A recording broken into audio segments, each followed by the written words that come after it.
You're mocking. It means I pay attention. I know you so well.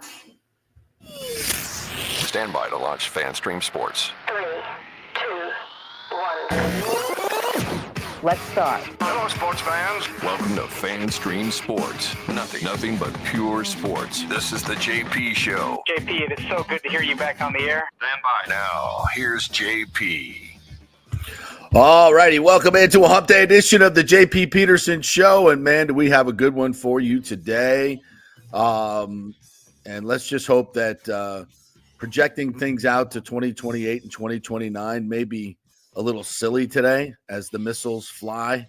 I mean, my goodness. So we'll just try not to think about that if we can and talk about baseball, which, of course, is in the center of a lot of controversy today. And we'll get to that. We're also going to talk some Bucs, folks. Don't worry. There'll be some other sports we talk about. The Bucs and the Giants have a huge game coming up this week, and every game, obviously, humongous for the Buccaneers as we move forward. The Bolts with a big win last night in overtime. Welcome back, Braden Point, and lots of college football playoff stuff to get to as well. Welcome to my good friend IndyCar Tim Ham, and our Dallas affiliate, DSP Media. What's up, partner? How are you? Warmest greetings to the Tampa Bay sports area situation. It's a fun 49-degree day in North Texas, and I'm happy to be in studio. Well, we got a cold front on the way, but things were really chilly in the county commission meeting yesterday, or else I guess they were red hot. I mean, depending on where you look at it, but it was a cold reception from the Rays entourage that showed up at the county commission meeting yesterday. I haven't attended a lot of county commission meetings, but I can honestly say I've never seen anything like that. That was entertaining, somewhat explosive. There were a lot of insults thrown around, and people were pissed. The county commission was pissed at the Rays, who sat there right in the front row, Matt Silverman and Brian Auld and their contingent, and just said they weren't answering any questions after sending a nasty letter to the commission in the city 2 hours before the meeting. I mean, this is insane stuff, bro. This is insane kind of stuff. Should we have pulled tape on some of this? We got a nice little juicy comment that I think really wraps up the entire commission meeting from Commissioner Brian Scott. And I'm going to try to break down some of the key issues because, frankly, there is so much shiz being thrown around right now. And there's so many parts of this agreement in the stadium that are just ambiguous. I'm talking to lawyers. The commission yesterday was asking lawyers questions, and they frankly were like, I'm not really sure. And how can you not be sure? You know, it's just like it either it kind of is or it isn't in the agreement, isn't it? But, you know, when it gets to legalese, there's always a little bit of wiggle room, right? And when you have the city, the county, the team, the developers, all these different entities trying to protect their backsides, you get into long, protracted agreements. And the bottom line is everybody has to be willing to move in the right direction. And if they're not, the legal stuff really doesn't matter. And that's kind of my overarching thing here today is if the Rays want to get out of this deal, do you really want to force them to stay in? Can you imagine what the payroll would look like then if they didn't want to be around and you're forcing them to build a stadium they don't want to build, and then you're forcing them to come up with money they may not have? So let me set up the show a little bit here. Richie Floyd's going to join us at 11:30. He is St. Pete City Council.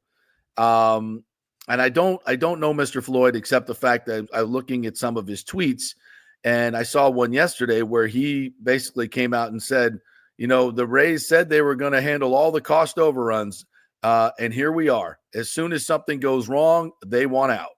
Instead of saying, oh, we'll accept the okay. Oh, a hurricane came through. We're going to get pushed back a year. We said we'd handle the overruns. Fine, we'll do it. Nope, it's not that. It's we can't afford it by ourselves. And Richie predicted that. And he also said something interesting.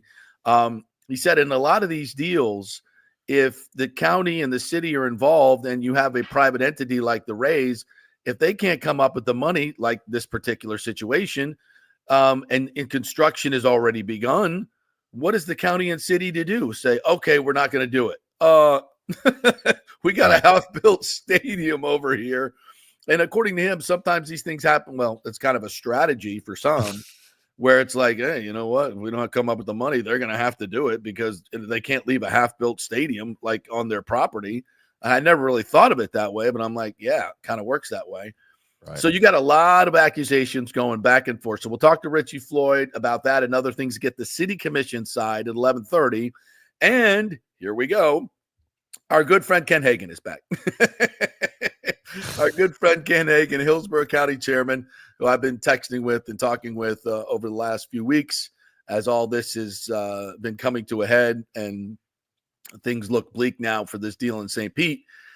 And he's always said, if it doesn't work out, come back to Hillsborough County. So is Tampa back in? We will find out, and we will find out what's going on. Also, thought very interesting, Joe Citro, longtime Tampa City Commissioner and a politician in Tampa, said yesterday that he knows of local groups that will step forward right now and pay for most of the stadium in Tampa. Interesting. And I've talked to Joe about this before, and you know, it kind of a feeling, and this is when he was on the city commission a couple of years ago. And I asked him, I said, why has the city never stepped up? You know, Jane Castor didn't really step up. Buckhorn didn't step up. Ken Hagan has always led the charge on this, even with plans that are in the city limits. And basically the answer kind of was, you know, and I'm paraphrasing here, they have other priorities.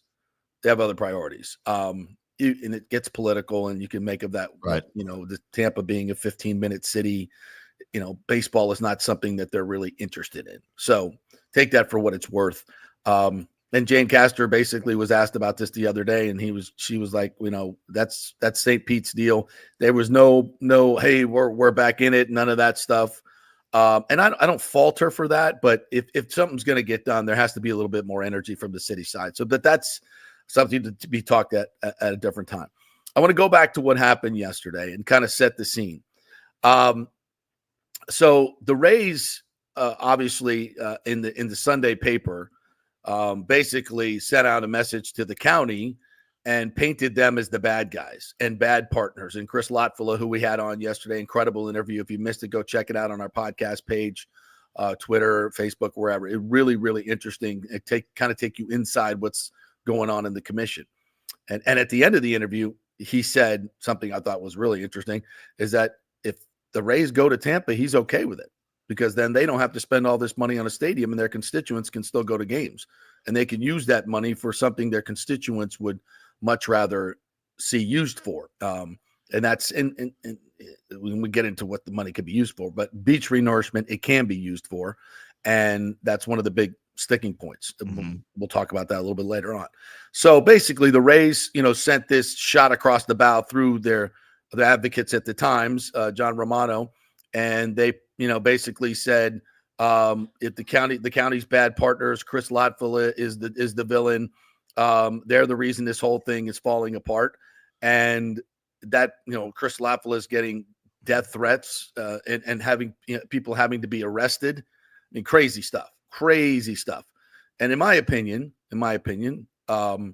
unfairly so, the Pinellas County Commission was targeted, and they fired back yesterday big time, as they should, because in my estimation, the Rays are the ones pulling out of this deal. And that's what I see. And let's go to this letter from yesterday. I'm just going to read here the basic point. So it's, Dear Pinellas County Commissioners, thank you for the invitation, blah, blah, blah, blah, blah. We wish to clear up some apparent misunderstandings. Baycare Ballpark in Pinellas County and other ballparks in Tampa Bay region were considered as potential homes. We determined that we could not get Baycare Ballpark into a condition where it could host Major League Baseball games in March. So they chose Steinbrenner Field. All fine with that. And by the way, this whole idea of you know, the bed tax, and Chris Lotfula is very much on top of that. And he wants them to play in Pinellas while the stadium's being built. I get that. I think it's a bad idea. But that's kind of a diversion from what's really going on here. So I don't want to get too much into that. It wasn't an option. Major League Baseball probably made that decision more than the Rays. So let's just table that. The Rays said, we've been in regular communication with county commissioners and the county administrator over the last weeks and months. They've returned every phone call and message. Well, according to the folks that did the press conference the other day, that's not the case. They feel like they have not been a quote partner, and that the Rays have not partnered with them in some of these decisions that they have made, including going over to Steinbrenner Field, just to keep them abreast of what's going on, or their position that this, it's going to cost them more money and they want out, which isn't quite an official position yet. Right. Prior to the following hurricanes Helene and Milton, the Rays successfully met every one of their obligations required to move forward. Those include completing 50% of design documents, securing financing, and more. Now, there were some questions yesterday at the committee meeting whether the Rays had put up the requisite $100 million in escrow. The attorney, I think, said they had not or did not know. So that seems to be a little bit unclear. And then we get down to the money part here. It says, we have informed the county administrator and St. Pete Mayor Ken Welch the county's failure to finalize the bonds last month ended the ability for a 2028 delivery of the ballpark. As we have made clear at every step of this process, the 2029 ballpark delivery would result in significantly higher costs that we are not able to absorb alone. As Chairman Peters said yesterday, chairwoman, chair lady, I'm not sure how you said that. That's not something that chairperson. Okay. That's not something that is a fact. Okay. It's not. I mean, as she mentioned, the new administration coming in, interest rates will likely go down. Construction costs will go down because the cost of fuel will likely go down. So that means cost of construction materials will likely go down. So that's, I'd like to see where they're getting that. Can you present the facts of why you think it will be significantly higher costs in 2029? And by the way, the delivery of the ballpark being a year later is directly tied to the hurricanes, not to something that the commission has done. And we'll get to that in a second. He said, we informed our many architects, builders, and consultants that our agreement had not been honored by the county. Again, their opinion. The county disagrees. There were dozens of people who were about to relocate to St. Pete along with their families. There were large contracts with long lead times. We suspended work on the entire project, the ballpark and the historic gas plant district development. The Rays organization is saddened and stunned by this unfortunate turn of events. We have put in decades of work and spent more than $50 million to bring this historic project to reality, a project that has been approved by the city of St. Pete and Pinellas County. Now that enormous investment of human and financial capital has been jeopardized by the county's failure to live up to its July agreement. We remain grateful to our fans and our entire community while we are focused on preparing for a unique 2025 season. We stand ready to work on a new solution with any and all willing partners to preserve the future of Major League Baseball in Tampa Bay for generations to come. Sincerely, Brian Auld, Matt Silverman. So I'll read that again. We stand ready to work on a new solution with any and all willing partners to preserve the future of Major League Baseball in Tampa Bay for generations to come. Now, a couple of points here. First of all, there is no deadline that the county has missed. Okay? Contractually. Mm-hmm. There is no deadline. The only sort of deadline that's in there, depending on which lawyer you talk to, is March 31st. But everyone agrees, the county attorney agrees, because this question was asked many times, the deadline was in March. So the county commission felt, rightfully so, that they had time to get these bonds done. And in talking with Chris Latvala and listening to the commissioners yesterday, this was never even we're going to vote no. We're going to vote no. And I understand a couple of the new members are leaning that way. I get that. But there was no vote yesterday. It was just delayed again to December 17th. But more than anything, they just wanted to pause and say, hey, man, can you give us a little moment here? Because we're still figuring out how we're going to pay for it. Are we going to bond it? Because right now it's a 30-year bond. Now, a 30-year bond is going to cost you another double in interest. And yesterday, the commission said, for the first time I've ever heard them say this, they don't want to pay the interest. They want to pay it off early, which begs the question, why do 30-year bonds then?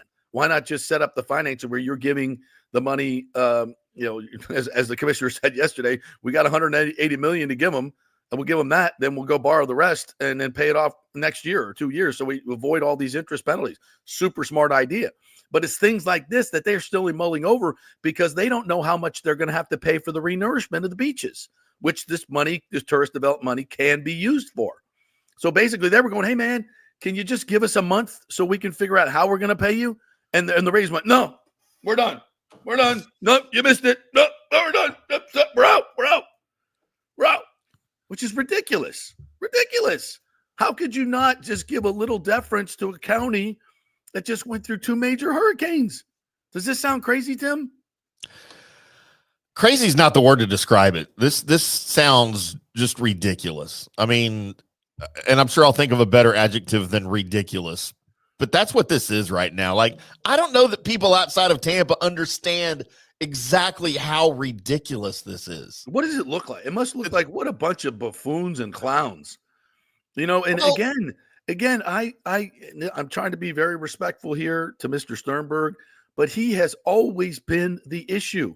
I had another person text me, last night and said, please don't use my name, but I've dealt with Stu in legal and business for years and years and years. And you're spot on, JP. You're spot on. Everything is always a one-way discussion with the Rays. What can you do for us? And it's never a partnership. And this is just another example of that, in my opinion, where the Rays, the deadlines have not been contractually violated here. It just didn't go the way they wanted to. And cost overruns are now a possibility, which they said they would pay for in return for getting this huge real estate windfall. So the Rays are basically like, "Oh, we're going to make a lot of money on this deal. So tell you what, we want to control everything, and we'll do the cost overruns if we make all this money, this $700 to $800 million they're going to make, allegedly. That's the estimate on the real estate deal." Okay, so that was the trade-off. So you still want to keep the real estate deal and get the trade-off, but now you don't want to pay for the cost overruns. And so here's the smoking gun yesterday from the meeting. I think Brian Scott, the commissioner, who's, by the way, is for the deal. Remember, while you're listening to them, he's going to vote yes. But he excoriated the Rays and Stu Sternberg for the way they're handling this. And they are the ones, and this is what I told you 2 months ago. They're going to try to back out on this deal. So keep the real estate money, sell the team, or move to Tampa or go somewhere else. I warned you. I thought that was a possibility. I'm not saying that's definitely going to happen. I'm not reporting it's going to happen, but reading the tea leaves and talking to the people I've spoken to who have been inside this for a long time, that's what they were telling me. That's where they thought the outcome was going, and I shared that with you guys. Mm-hmm. And so that's what they're trying to do now. And a lot of the conversation was yesterday is like, if we don't do this, are they going to be able to do X, Y, Z? And the county, honestly, the attorney said it's a possibility, but we don't know. All this ambiguity.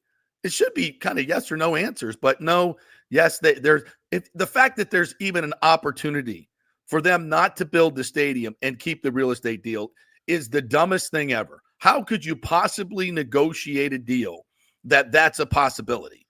And the reason is, as I told you all along, Mayor Ken Welch gave them everything they asked for. No, there were no, I mean, it seems like anyway, it's so much so that they could do this. Did he not think this was an actual way this could happen? I mean, look at his history of dealing with people, with all the other mayors that couldn't get it done, and the TSA and everyone. He's been the constant, and and now he's trying to point the finger at the county commission. It's in a time when when 20,000 homes are wrecked. Millions and millions and millions of dollars. I know this money can't go to fix those homes. I get it, but it's all intertwined. And all the county was saying was, can you give us a minute here to figure out how we're going to do this? And they said, no, we're out. And why are they out? Well, here's an interesting take from Commissioner Scott. It goes about 6 minutes, but to me, it encapsulates everything that I've just talked about and what's going on. So give it a listen.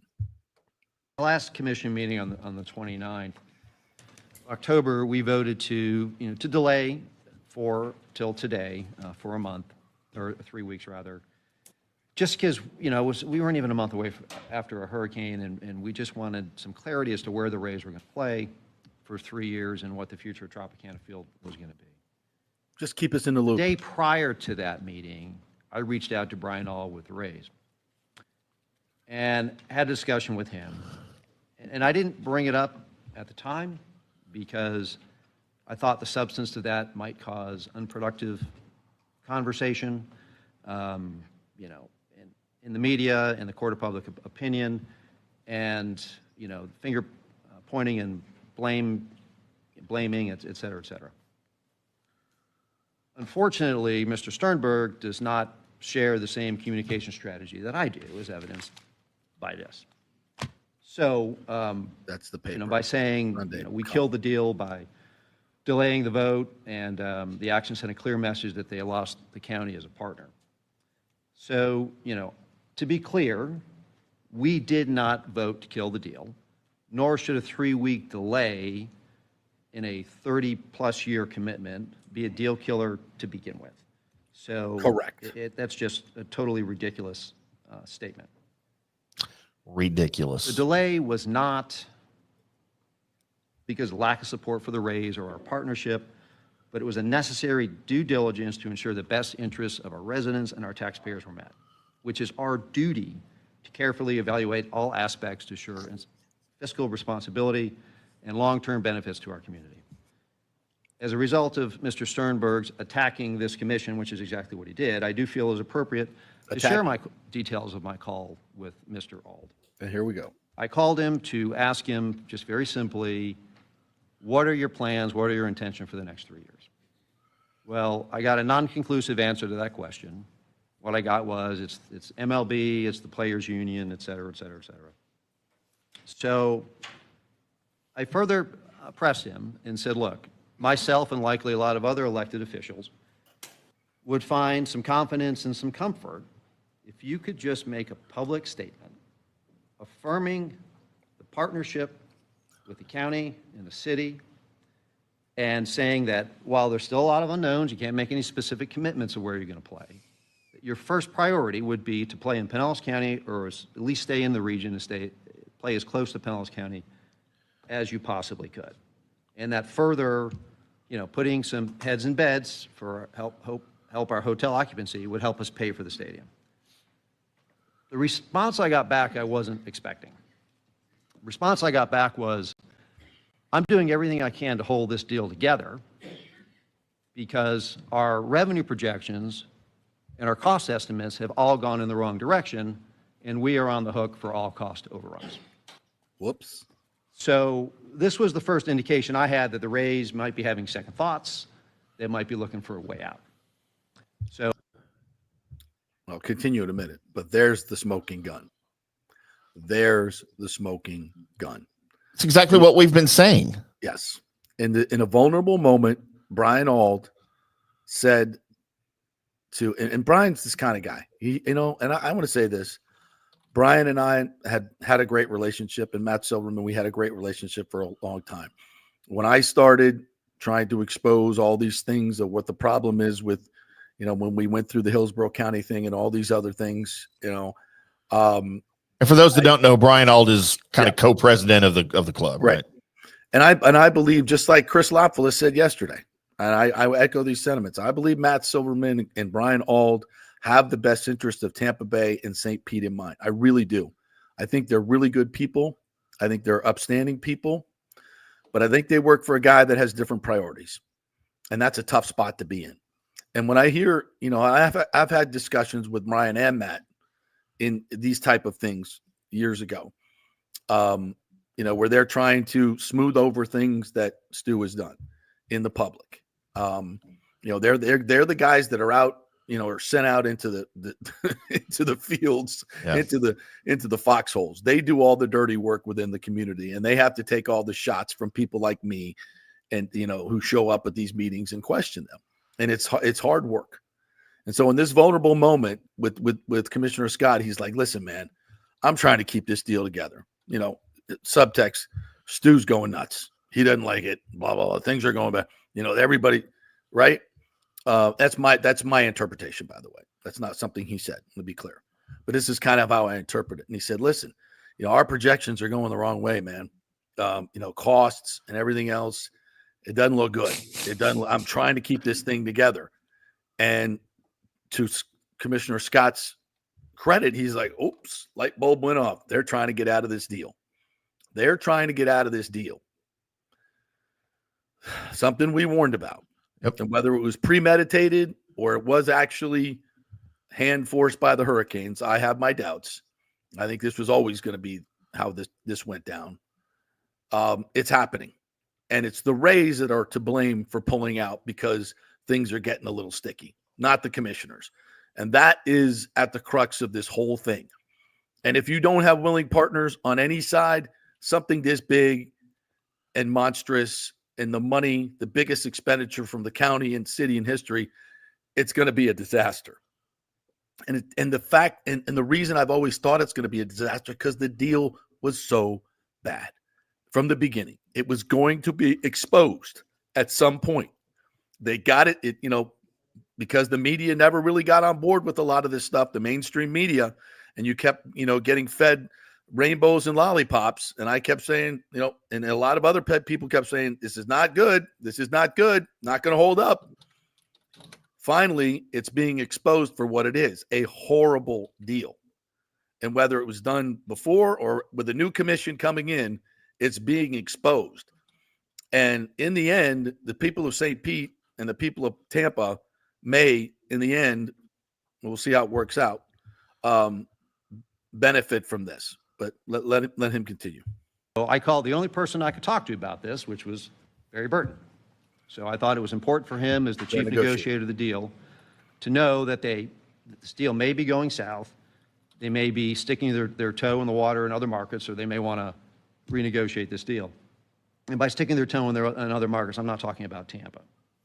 But it's Tampa. But based on that call with Brian Auld, the day before we voted to delay it, 3 weeks before this garbage appears in the Tampa Bay Times. Garbage. At this point, you can only conclude one of a couple of things. Either Sternberg wants out of the deal, he wants to renegotiate the deal, ding, ding, and he wants to hang the failure on the county commission. Ding, ding, ding. Particularly, I believe, our newest members, okay, Ding, ding, who ding. I think he's counting on to vote no, personally. So I don't know where we're ultimately going to go with this today, but I just want to maybe a word of advice to my newest colleagues here, is I would ask you to just think very, very seriously about how you vote on this. Because your opportunity to put your imprint on a generational project this big does not come around often. You guys were just sworn in last night. This may very well be the biggest vote of your political career. No question. When you look back on this in 10, 20, or 30 years, I want you to be able to do it with the conviction that you did everything you could to maximize the potential in your community. And how you vote on this may define you for the rest of your political life. So just think about it very, very seriously, however you decide to vote on that. So in July, we voted, this body, not unanimously, but we voted for the stadium to fund that stadium project. Whether we like Stu Sternberg or not, and right now I don't like him a whole lot, we have an obligation to follow through with that. He still wants to because follow that through. decision affects business investment, economic development, and employment. For businesses to thrive and just not survive, to function properly, to be able to make long-term strategic commitments, and be able to realize a return on those investments, they've got to have certainty, not indecision. It would be irresponsible for us to back out of that now. This is not about Stu Sternberg. It's about a $6.5 billion project. All right. So there's, even as he excoriates Sternberg and the way the Rays have handled this and their disingenuousness, he says, I still want to vote for it. And I would say, and there were, I thought chairwoman, lady person, whenever Peters did a masterful job. I love to hearing from all the commissioners. I think they're really honest brokers and they're dealing with a weighty subject. And the ones that were for it, honestly, were extremely persuasive. But I would say one thing, that's still old allegory. I think it's a Bible story about, I saw a frozen snake and I picked it up and and I brought it back to life and I nurtured it and then it bit me. And of course it bit you. It's a snake. Mm-hmm. And if you're going to And this is what I warned about. Go look at the filings from his partners that he's dealt with. Go talk to everybody he's ever dealt with in this. And then again, this is not personal. This is just covering the story. I've talked to these people, and it all comes back to the same thing, that it's not going to end well for you. And it hasn't ended well in this situation. And to me, Major League Baseball has got to step up here. This is an embarrassment to baseball for an owner to attack a commission like this, who is really just doing their due diligence. And I know it's all been agreed on, but things change. Major things have changed. And you have to be in this whole process. Sure, there are legal agreements, but in any part of it, you don't have to go by every little bit. If you want to get the job done, you all got to come together and be going in the same direction. And when these little things come up, like delays, you do exactly what Brian Scott asked him to do. It's like, come to us and say, hey, man, we want to play in Pinellas, but we can't because it's not ready, blah, blah, blah. Have some dialogue and some communication. Make a public statement. I even said this 2 weeks ago. Why don't the Rays make a public statement about this? We'd love to play in Pinellas, but we just can't. We want to give I know they're giving us money. Here's what we're going to do. We're going to come up with great ticket packages where you have to stay at the beach if you're coming to the game. If you're coming into you don't have to, but we're going to encourage you through ticket pricing that if you come to use our Pinellas Beaches ticket package, you're going to go to the game in Tampa, but you're going to stay at the beach. Do you think these commissioners would have taken this tone had they done that? No. That's what a good partner would do. But they didn't do that because they want out of the deal. But they want to keep the real estate money. That's problematic. And we'll see where this goes, but we'll talk with Richie Floyd, city councilman, later. But we're going to talk to Ken Hagan right now. We're going to take a quick break and give him a call because the last part of that letter said willing and able to do a deal with somebody else in the Tampa Bay area. And there's a lot of smoke out there, like from Richard Bolt, who says, I understand there's a local investment group that's wanting to buy the Rays and build in Tampa. I've been talking about this for a long time.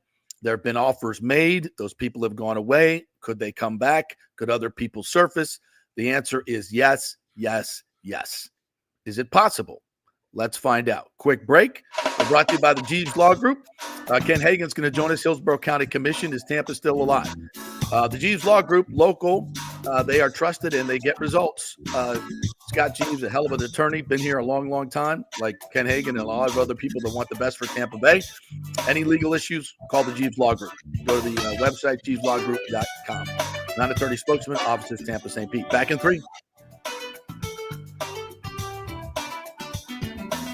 Hey, it's football season, and we welcome back the Gator Report every Monday and Friday, sponsored by the Jeeves Law Group, Jeeves lawgroup.com. Just go to the website. You can contact them through there. Scott Jeeves is a tremendous, aggressive attorney and a big Gator fan, so we appreciate him supporting this show and, of course, your Florida Gators. They are local, they are trusted, and they get results. Whether it's personal injury or anything else, any law matter at all, it's the Jeeves Law Group, Jeeves lawgroup.com. Give them a call. Tell them JP sent you.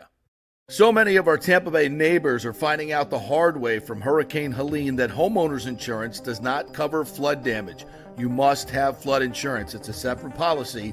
Immediately call Italiano Insurance at 813-877-7799, and they will shop around to find the best policy before rates go up. Lock it in.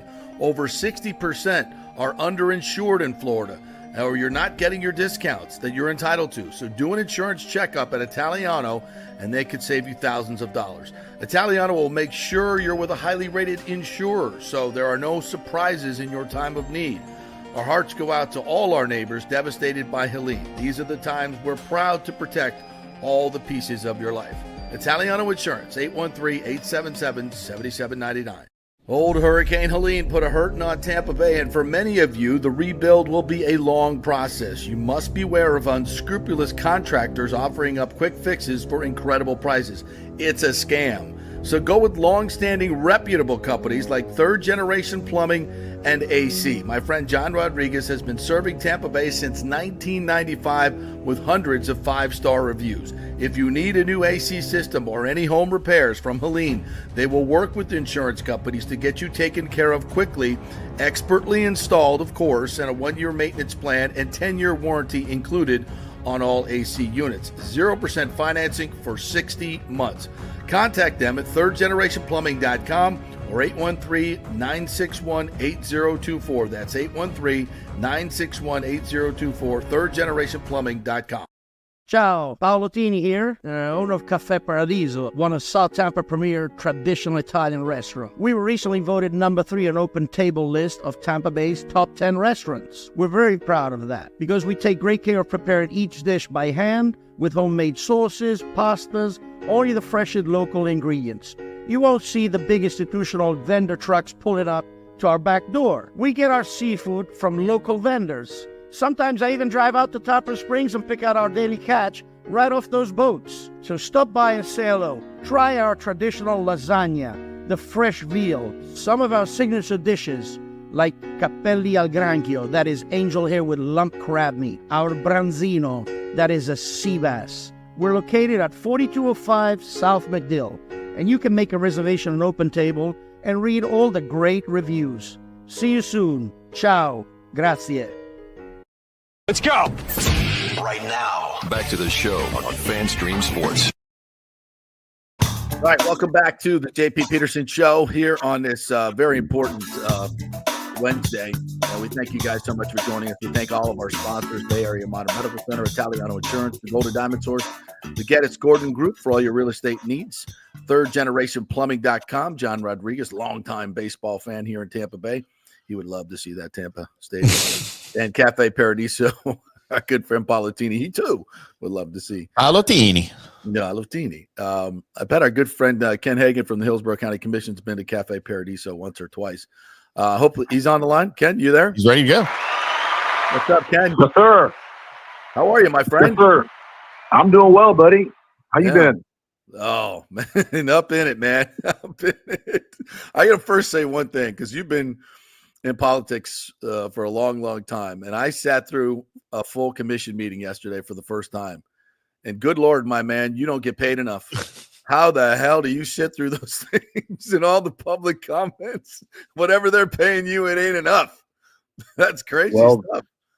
That's an understatement. Certainly requires a lot of patience and a lot of alcoholic beverages, if you will. Kind of gets you. I'll drink to that. All right. So first question, is Tampa back in? Is Tampa available for business? Well, certainly that's my desire. Over the last couple of weeks, I've been laying the groundwork with our team. So when that time comes, I don't know if that's going to be today, tomorrow, or 6 months from now, but we're going to be ready. We're having a meeting tomorrow with all of our partners, Mayor Castor, Eric Hart, the Sports Authority, County Administrator, and just to make sure that we're all on the same team. We're all, reading from the same hymn, if you will. And so I'm ready for that day. But again, right now, I do need to stress our primary focus right now is to ensure a seamless transition from Tropicana Field to Steinbrenner Field this season, working very closely with the New York Yankees, with the Rays, and with Major League Baseball to make sure that, again, that's a smooth transition, not only for the team, but more importantly for our fans.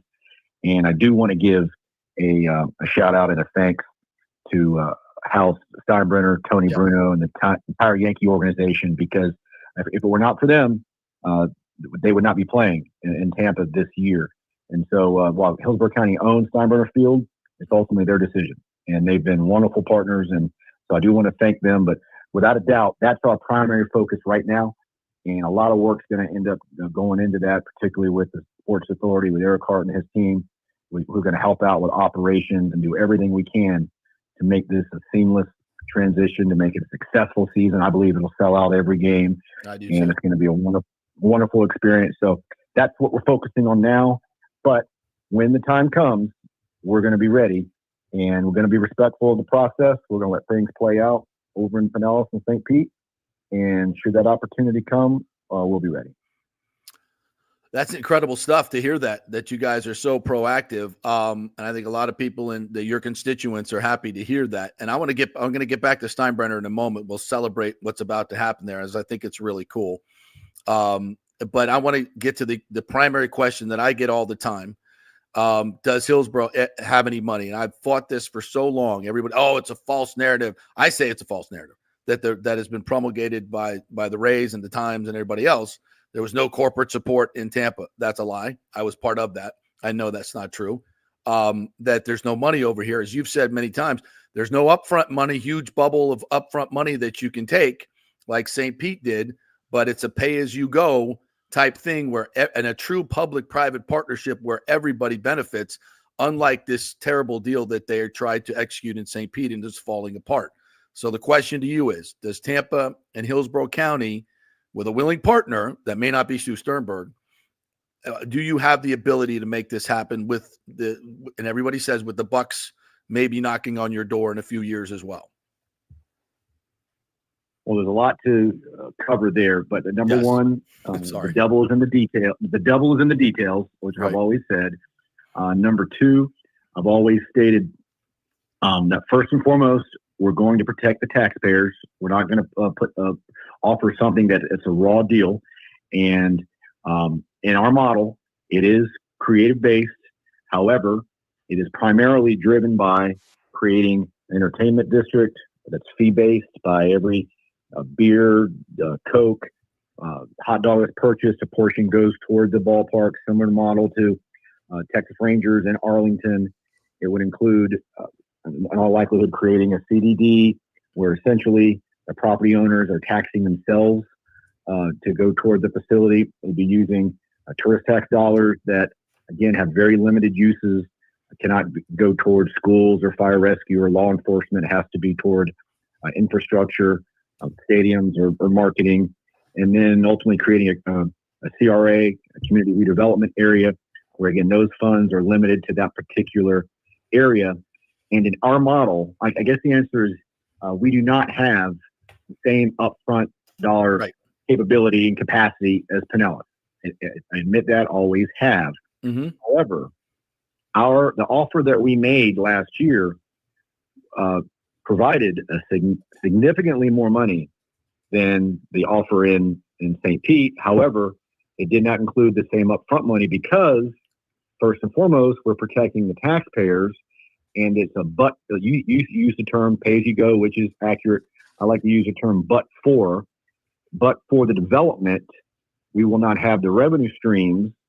However, all the financial and economists that have been working on this model agree that when the ballpark is developed, the development is going to occur around it. It requires the team to put in more money up front and assume more of the risk on the front end. Right. But long term, they're going to make a hell of a lot more money. And so you have to have a willing and financially able partner to go with that model. And for whatever reason, both in 2019 and again last year, they essentially took their ball and went home and decided toward the St. Pete model, although by their own admission, they would earn significantly more money and be much more sustainable and profitable in Tampa in the long term. Well, that's a great answer. So the answer is yes, you do have the money and the model that has worked in other places. And I think that's what's important here. It worked in Atlanta. It worked in Arlington. My co-host here, Tim, we've talked about this. It worked, right, Tim? And because there was a willing owner.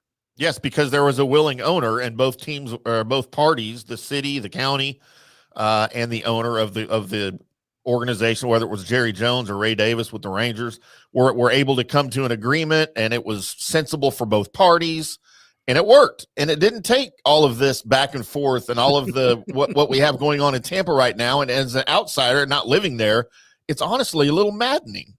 I'll be honest. Well, it certainly doesn't need to take 14 plus years. No. And I spent several years ago, I had the opportunity to spend a day with the Braves CEO and toured not only the ballpark, but the Battery, and it was briefed on the entire process. And in a nutshell, they brokered that deal in 2 months. Yep. And two and a half years later, they were playing ball. They tripled their tax base. You see the incredible development that, again, that occurred, but for or only because of the ballpark. Yeah. It's a similar model, but the team came forward with their money up front. Let's make this deal work. And they had a sense of urgency. And for most of the 14 years, up until the last several years, that they really didn't share that sense of urgency to get something done. Now they do, without question. But if they would have had that same intensity and that same sense of urgency years ago, they'd already be playing in Ybor City. That's right. And everybody would be making money, and this would be a wonderful, wonderful situation. I don't think that's a point that needs to be just thrown under the rug, because all of what we're dealing with now, a stadium that that was well past its time, and there should have been more urgency. And with a responsible owner, in my opinion, they would have said this drop is not going to last. It's, and people could say all they want, like, who could have predicted that a hurricane would blow the roof off? Well, me, anyone with eyes, a fabric roof in Hurricane Alley. I mean, that's 10 years past its lifespan. It's pretty predictable, actually. So it happened, and now they have a lot more urgency, and which has kind of led to a lot of this. But a couple of the procedural questions. The SITS tax just passed again. Is that money usable for this particular project? Yes, it would be. Now, I will tell you, I mean, we've got some significant, challenges that are coming down the road with respect to Ray J, Amalie Arena. In addition to that, I'm championing two athletic facilities. One that's an indoor facility that would host everything from basketball, volleyball, cheerleading tournaments, and then an outdoor baseball, softball complex that we've got our consultant reports. We set aside some seed money. And so those are projects, one or both, will likely compete for these dollars. And so that's why, candidly, we're somewhat in a time crunch or sense of urgency as well, as we need to know what what the needs are going to be, so we can determine the capacity. We know we're going to have significant renovation with Raymond James Stadium. Unfortunately, the Buccaneers have not communicated with us up to this point as far as what they're looking for.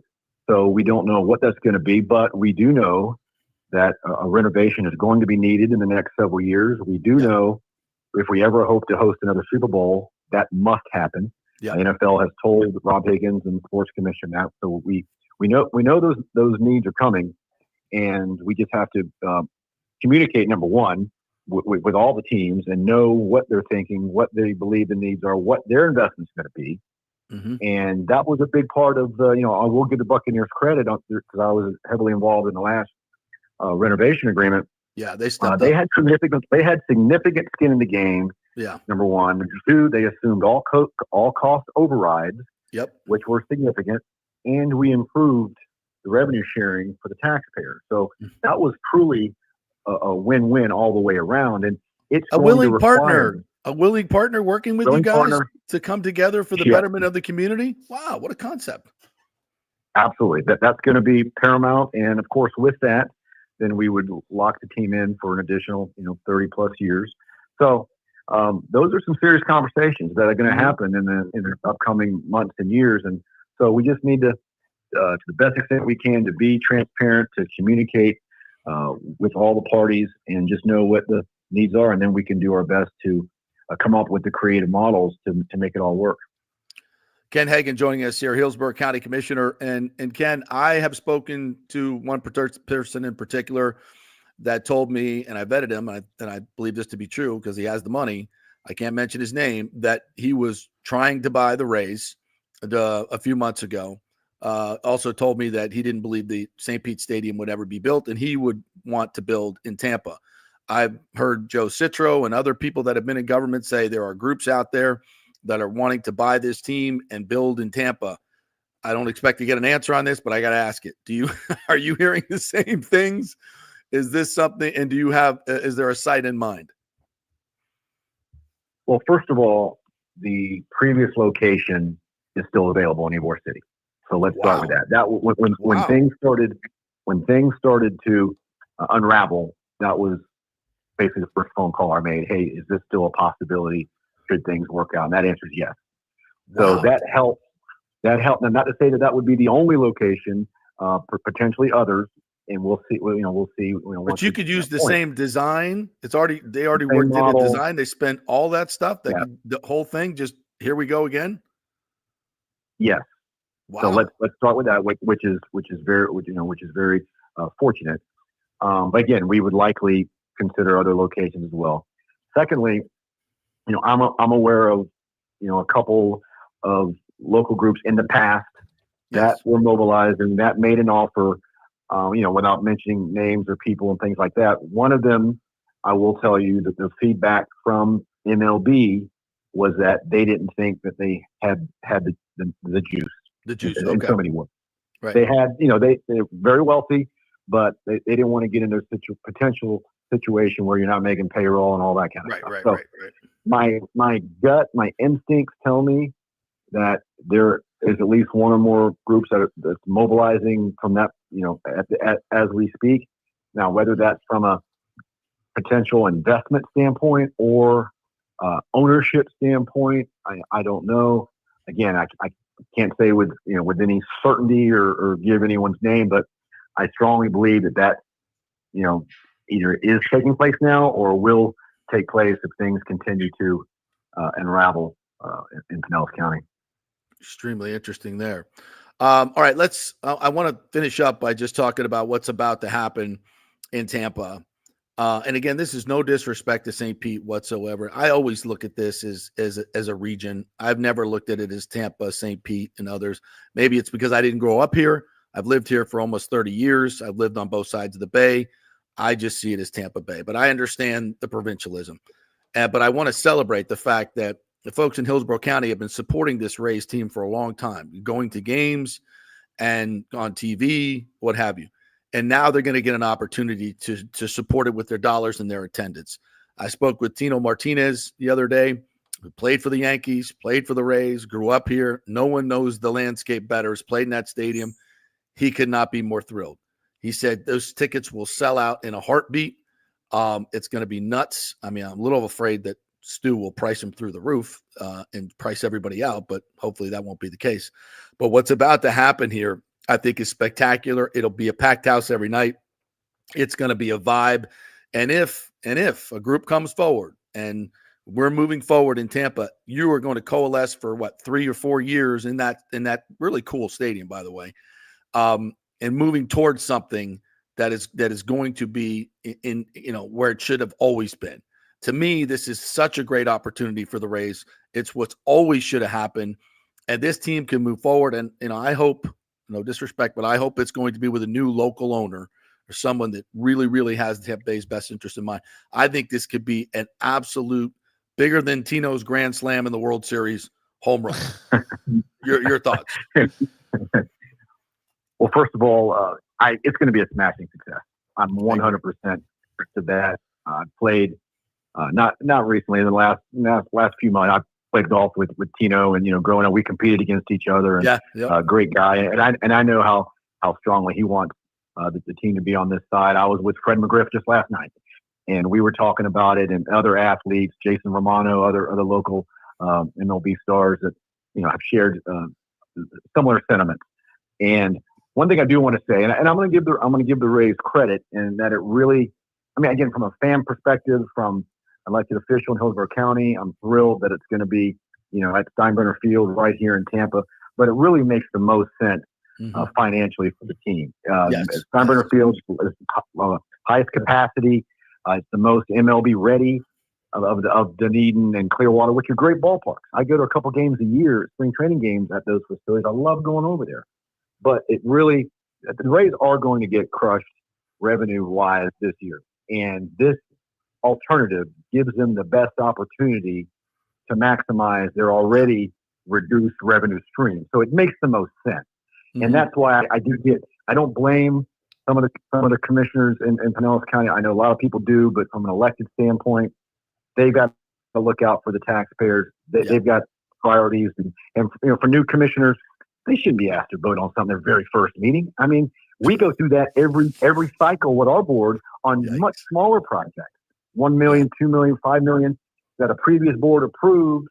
Yet a new board comes in and they may have different priorities. So I don't fault them on that, but they made the right decision, and I'm looking forward to it.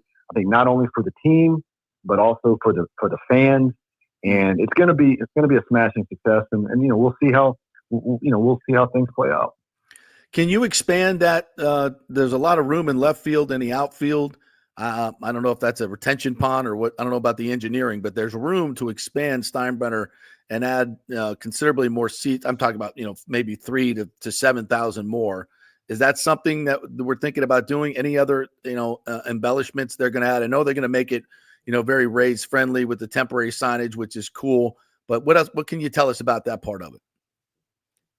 Honestly, I'm unaware of any plans to dramatically change the configuration. Just being familiar with the complex, I think you lose a lot of seats by having right field and the way they have it laid out there. I guess in theory you could eliminate some of that social sitting stuff, and you could erect temporary stands or additional stands there. I guess just think on the top of my head, but I don't believe there's going to be any dramatic increase in capacity. That'll be a conversation. I'm actually going to see CEO Eric Hart here over lunch, and I'll ask him that. But I don't think that's going to occur. But one thing again, I want to stress: we are working the Yankees, the Sports Authority, very closely with the Rays, with the Yankees, with MLB to make this as smooth and transition as possible for the team. And I'm really looking forward to it. Can't wait, partner. I think it's going to be outstanding. Anything else you want to say or that I've forgotten to ask you about this process? I don't think so. I think that, we're going to continue to be respectful of the process. We're going to see how things play out. And when that time comes, again, I don't know if that's today, tomorrow, or a year from now, we're going to be ready to have that conversation, and we're going to do everything we can to make it happen, to ensure that the team remains here in Tampa Bay for generations to come. Well, Ken, listen, I've said it many, many times. As I said about Tino, I mean, you didn't hit any World Series home runs, but you played some serious college ball at the Gators. You've grown up with this. I know it's something that's near and dear to your heart, and you're passionate about it. And just in Steinbrenner Field alone, it's going to be a great realization for you and many people who've grown up in this Tampa area that have been waiting to show their passion for this team. And I think it's going to be a huge success. So congratulations for your diligence and your courage in the face of a lot of negativity. You and I have shared a lot of that together. So I appreciate your courage. I appreciate your courage, and let's see this thing through. I hope it happens. No Steinbrenner happen, but the big ticket, hopefully we'll see. No, amen. And again, I want to thank you for your kind words and generosity, and especially for fighting a good fight, because you've been taking a hell of a lot of arrows here through the years, as I have. Yes. And I've just said you never say never, and the door's always been left open, and you never know. All right. So. Thanks, Ken. Appreciate your time. Thank you. Tell Eric I said hello. Take it easy. And watch out for snakes. We'll do. Bye. So Eric, you talked about Eric Hart of the Sports Authority, who's done a lot of negotiating with Stu. He put on Facebook, there's a big black snake in his backyard. And I people were commenting on him and said, is that Stu coming in to renegotiate? Beware. That's funny. It's just a joke, folks. Just a joke. But yeah, I mean, that's exciting. So what did we learn there? The Ybor plan is still viable. Is that your favorite of the Tampa based plans as an Ybor City? What are they going to do about it? I like the waterfront idea. A stadium on the waterfront down by Channelside, which is only about a quarter mile from the Ybor site. Yeah, they're close, right? I love engaging the water in that area, and there'll be a big walk around, and big shops and everything right there on the water. You have all the idiots out in the boats trying to catch home run balls. Yeah, you have the marina. Teams. Yeah, that's really cool. But I think, the fact that Ken mentioned that, and here's the deal with that. I mean, that's that's ready to go. You just pull it out of the drawer. The stadium has been designed for the most part. They spent a lot of money designing that stadium. The property's still available. The location is fantastic with connecting Channelside to Ybor City. The prospects for what it's going to do in Ybor City is just amazing. It's great. There's great access, obviously, because you have 275 from the north, the Selman coming in. You got I-4 from the west. I mean, that's where all roads lead to. It's in the middle of the market. It's so much of the process has already been done, and the fact that it's still available is amazing, really. It takes so much time out of the ramp up. I mean, it's it's ready to go. It's ready to go, and that's a huge part of it right there. So if you listen, the only thing that's missing right now is a dude with a lot of money. And there's a lot of guys like that floating around that want to get into major sports, especially here in the States. And it could be foreign ownership. At this point, I don't care. Just love Tampa Bay.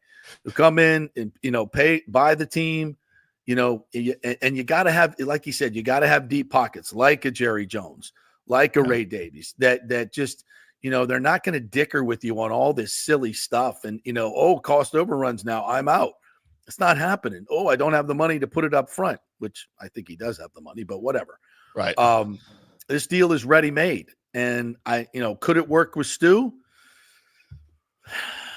I don't know. I just, the water has been poisoned so badly that it just seems like, for Major League Baseball, it just seems like to me that they have an interest in this, obviously, and they want to get this done. And if Rob Manfred can't see what the issue is here and who the issue is, I don't know. I just, he's a smart guy. He wants this to get done.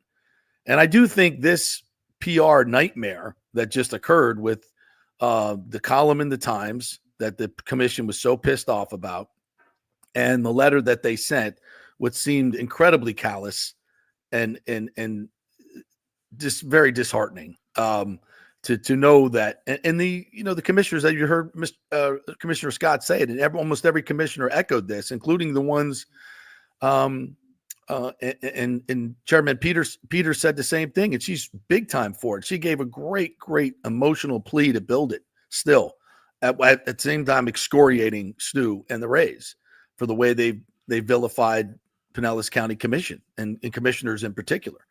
And I think she's 100% right. And I would say to her that, all those things that she said about building jobs and returning money on investment, all that can be done without a stadium. Great jobs and with a lot more coming back to the city and the county in guaranteed revenues, as opposed to working with someone that you just never know and wants everything. And this is, this is what you get. And I would just say, you got to, yes, it's a very noble endeavor to build that in St. Pete and have that and the Rays and all that. It's a noble endeavor. I just think it's a really, really bad idea for all the, we've said it for many, many times, demographics and everything. They could do so much more there and accomplish all those same goals. It just may not be as sexy. And right? What an opportunity for a local guy or for any person to come in, because how rare is it that a very potential owner of a pro sports franchise can come in, buy the team, and build your own stadium immediately, not have to deal with an older facility that now you have to plan in advance to replace and make it your own. You're coming in to buy the Rays and to build your stadium immediately and to win over a fan base immediately, by the way.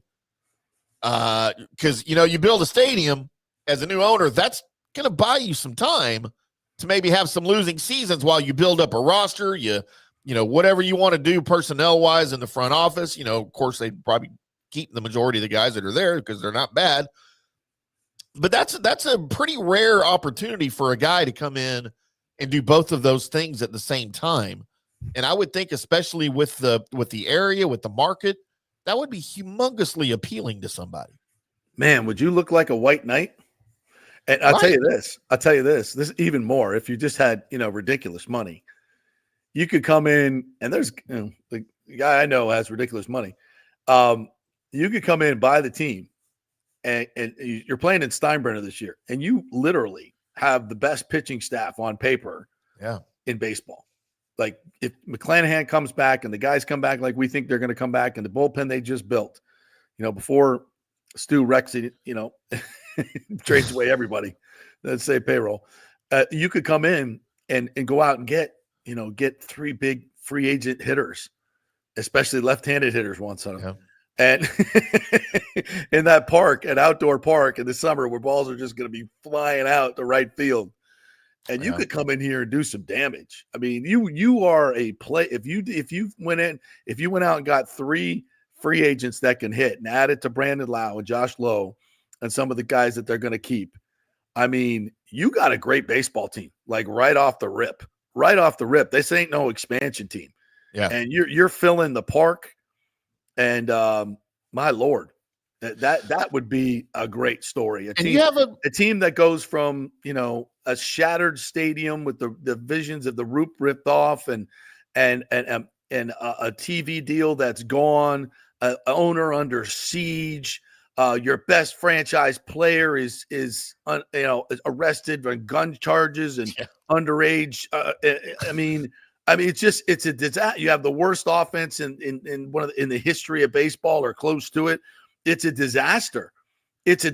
But you come in as the White Knight. Yeah. Buy the team. We're doing a stadium. It's already designed and ready for Ybor Stadium. Boom, deal done. We're playing at Steinbrenner Field, packed houses. Boom, deal done. Got a great team. Boom, deal done. I mean, this is what baseball should have always been in Tampa Bay. Yeah. This is what it always should have been in Tampa Bay. And we have the golden opportunity to make this happen. We just need one dude or a few dudes that got a lot of money that just want to have some fun in the sun. Let's effing go. And there's another huge marketing opportunity here for the Rays that I don't know that anybody's touched on. I'm a huge fan of minor league baseball, right? Yeah. The Rangers AA franchise, the Frisco Rough Riders are literally right down the street. I cover them for InsideTheRangers.com. I'm there all the time. It's a very intimate ballpark. It's one of the great landmarks in our area up in the Frisco area where the Cowboys dominate with the Star and everything. With the Rays playing at Steinbrenner Field, which is a minor league ballpark, make no mistake, and whatever they do to expand seats, if they do or don't, whatever, doesn't matter. The Rays can almost take advantage of a huge marketing opportunity by sort of I don't want to say tricking up games, but with just promotions that you have in minor league baseball that you don't normally have at the major league level because of the size of the stadium and the number of fans. You have an opportunity to win a bunch of new people over with some minor league style promotions in that ballpark that you couldn't normally do at the Trop, I just think it's a huge opportunity, and it's a win-win for everybody. This is great. Yeah, it's going to be such a special atmosphere. I mean, when the Rockies come in late March, by the way, we're going to start in March. We have March, April, May games. It's just going to be packed. It's going to be so much fun. It just because it's a vibe. It's a vibe. And summer months, it's going to be hot. So what? We're outdoors. We're watching baseball. We're in our shorts and tank tops, drinking beers out in right field. I mean, let's freaking go, dude. I'm coming out there, and we're going to a game. It's going to be so cool. Wait. I mean, and it's just I'm over the moon about this whole thing. And if this vision can come to reality, and I think hearing what Ken said about the Ybor City, that is ready made. I mean, it's just add water, add money. Did you know what we should do? Golly, let's do when I come out. A lot of land in Ybor. Yes, let's try to do Let's try to do a show from the seating area out in right field at Steinbrenner, like before a game or something, man, and do a pre and post game, right? Well, before the Rays take over the media thing, and they won't let me in. Maybe they'll let me in. They don't know me yet. Yeah. Well, I obviously have great relations with the TSA folks, so we maybe before they take over, we'll go through them. And it's the TSA and the Yankees, so very, very, great. I'm in great graces with everybody except the Rays because of my stance. And sure, I listen. And again, it's not for anything personal against Stu Sternberg. It's just what I want. I've been a resident for 27, 28 years covering local sports. And I have a passion to serve the people and the sports fans. And Richard Bolt said this, and I take this very, very seriously. He said, I will say that JP Peterson is the one sports reporter, radio personality in the area that is actually covering this issue. The unnamed local station is seeing it one way. Yeah. I was fired from that place. And I believe in my heart that Stu Sternberg had something to do with it. That's my opinion because of my stance on, and there, obviously that was the Rays station. So be it. I've lived a great life. I have nothing. Did it cost me a lot of money personally? Yes. Did it cost me a lot of hardship? Absolutely. 100%. And I'm sure I'll get backlash for all the stuff that we're doing right now. But all I'm doing is my job as I see it. As Chris Thomas, I had somebody, on Twitter yesterday said, Chris Thomas would be very proud of what you're doing. And it gets me choked up to even think about it. I did his eulogy. And he was my mentor. And he is the most beloved sportscaster in the history of this town because he spoke truth to power. And he was courageous to do it. And he was on the side of the fans. And this is what I've always been. I'm passionate about this because 80% of Rays fans want the stadium in Tampa. And it's obviously where it should be. It's what's best for Rays fans. It's not what's best for my station. It's not what's best for who's paying me. It's not who's best for who's supporting my newspaper. It's not any of that. It's what's best for Tampa Bay as I see it. And other people see it differently, and reporters see it differently. And I respect their opinions. I just disagree with them. And, does there have to be backlash because of this? For the people in St. Pete, I love St. Pete. I love St. Pete. And they have a beautiful downtown that does not need a baseball stadium. And they have beautiful beaches that need to be renourished. And they have wonderful people who, frankly, just did not support baseball. And I heard Chairperson Peter say that she believes it's 70% of the city in favor of it. I would highly disagree with that. And maybe she's going by the emails that she receives. Well, email campaigns are things that can be organized.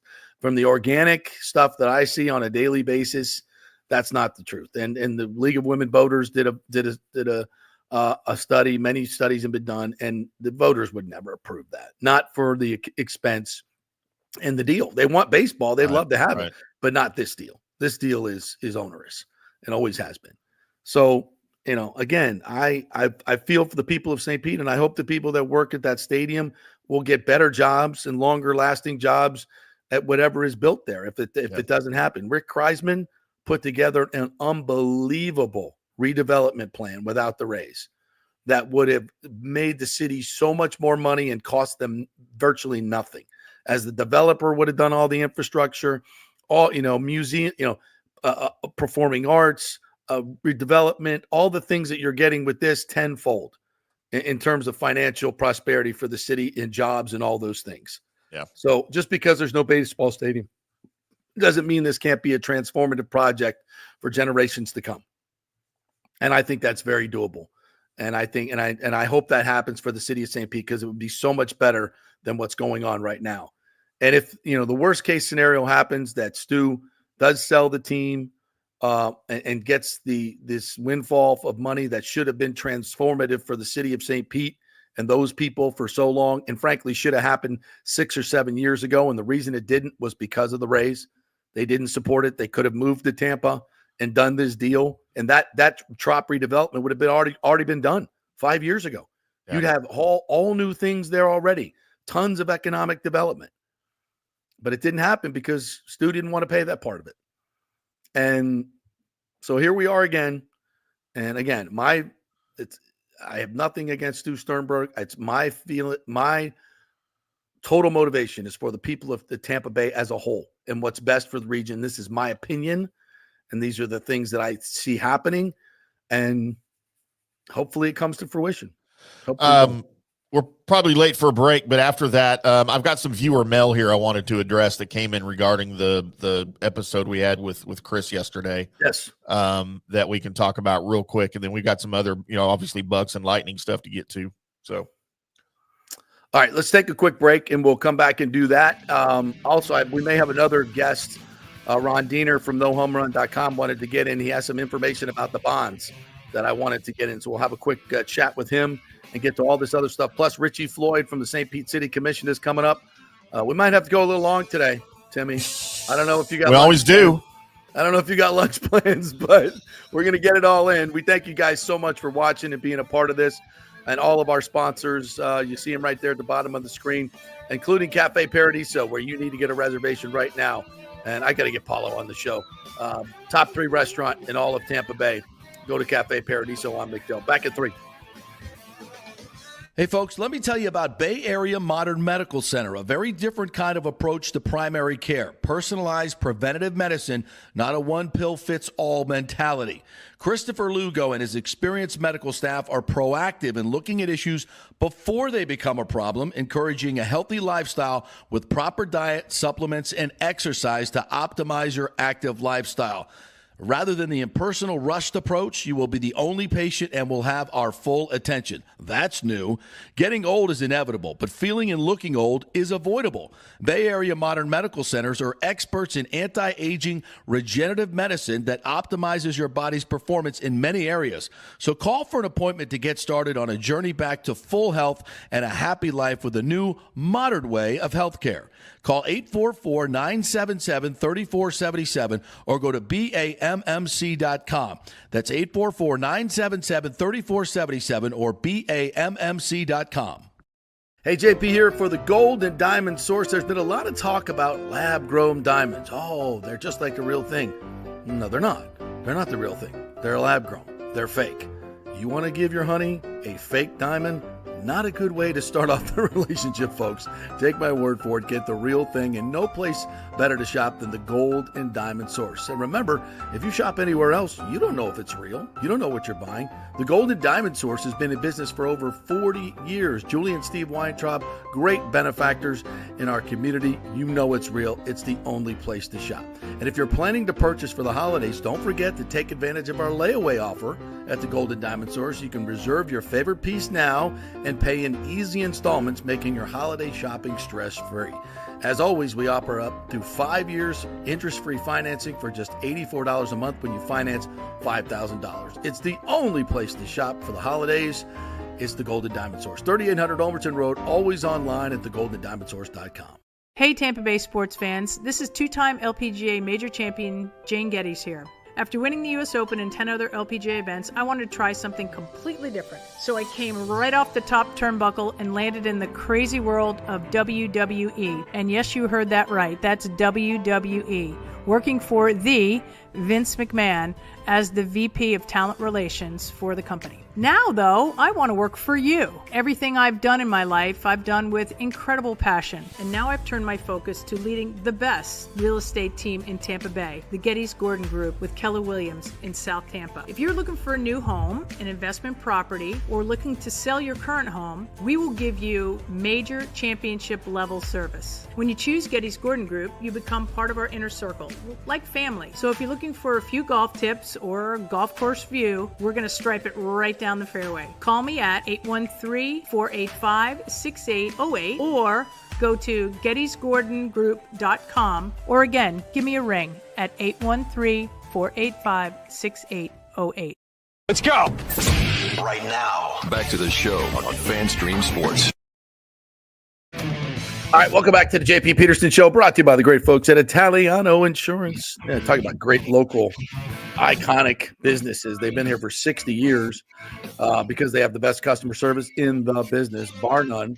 If you have any questions about homeowners insurance or maybe getting some cheaper homeowners insurance or auto insurance or any of those things, they will save you thousands of dollars. They've done it for so many people. I've heard from our listeners over the years, hey, I saved $500, saved $800, saved $1,000 at a Rays game. Some people just walked across the house. Hey, JP, by the way, I called Italiano Insurance the other day. They saved me $1,200. I'm like, sweet. He just paid for my season tickets at the Rays. I'm like, bingo. What are we talking about here? Right down the street from the new studio. That's right. 813-877-7799, Italiano Insurance. They do the work. You save the money. All right. People want to jump in, and our good friend Ron Diener from NoHomeRun.com hit me up and said, JP, I got to tell you some stuff about the bonds. So we're gonna get him in before we get to Richie Floyd. What's up, Ron? How are you? Saw you at the commission meeting. You did a great job. Well done. Well, thank you. And the reason I wanted to talk to you was that what the county commission did yesterday, although they didn't think about it, in my opinion, they needed to do was to put off a sale of the bonds, and here's why. I am looking right now as we talk at the letter that the Rays, right? This is a letter that was signed by the co-presidents of the Rays. Listen, I'm a lawyer. I consider that a formal letter to this county commission. Yes. And in this, here's what they said in this letter. They, for whatever reason, I'm not going there, there are delays. And as a result of the delays, it ends the ability of a 2028 delivery of a ballpark. And here's the key thing they say in this letter. As we have made clear in every step of the process, a 2029 ballpark delivery would result in significantly higher costs that we are not able to absorb alone.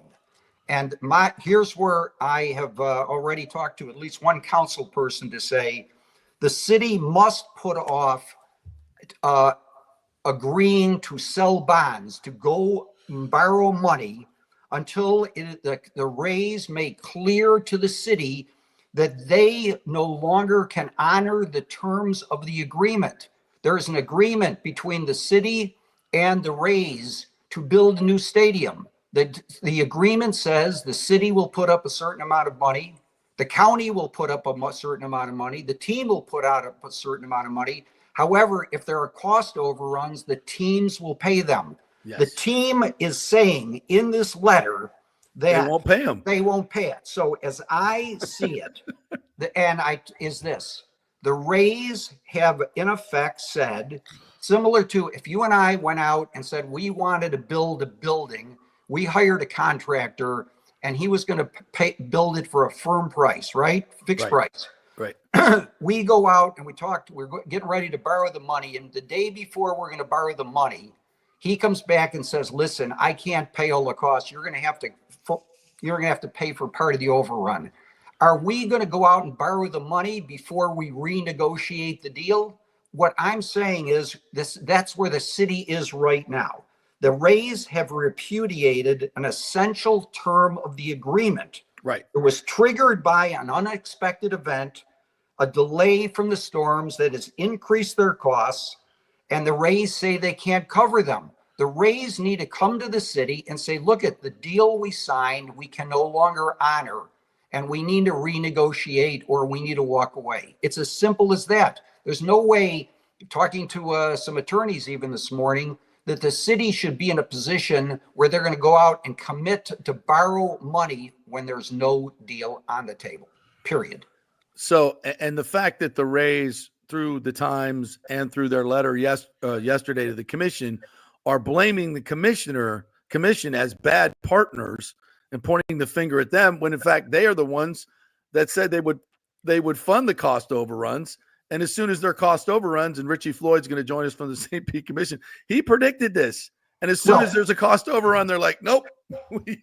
And didn't they get the real estate deal windfall in exchange, basically, for handling all the cost overruns? I heard one of the commissioners say that yesterday. Oh, absolutely. They crafted the deal that way, said, okay, we don't want any revenue, but we also don't want to be on the hook for any cost or overruns. And the Rays said, yeah, fine, we got them. And as soon as there's cost overruns, they're like, oh, we can't do it.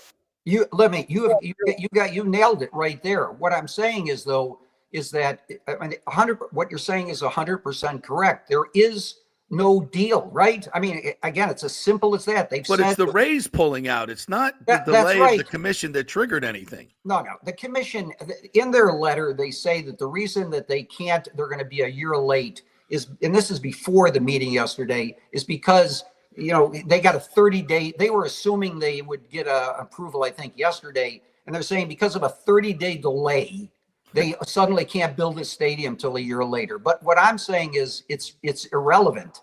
The team has committed to pay the cost overruns in a contract, and they're saying they can't honor the contract anymore. Right. I say there's no contract. The city cannot vote to approve the sale of bonds, just as I explained that you and I wouldn't go and sign a contract to borrow the money after our builder says he ain't going to build it for cost. All right, and Ron, and to take it one step further, and here's where you and I and a few have been screaming for a long time, is you got to watch out who you're dealing with here. So, but this agreement was crafted in a very specific way, that the stadium financing was separate from the redevelopment, which always was a red flag for me. There was never any part of this agreement that compelled the Rays to build the stadium in order to get the real estate proceeds.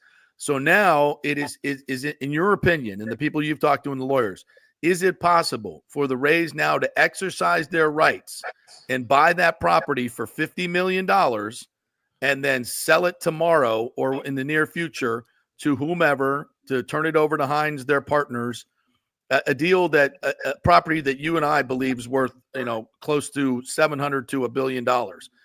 Can they still take the money from that? Charlie Gertis, who's the city administrator, is that who? City manager, yeah.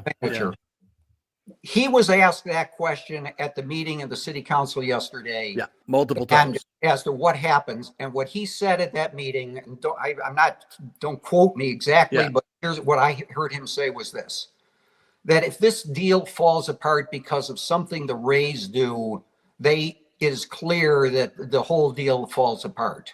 If it's something that falls apart because of what the city does, it's unclear.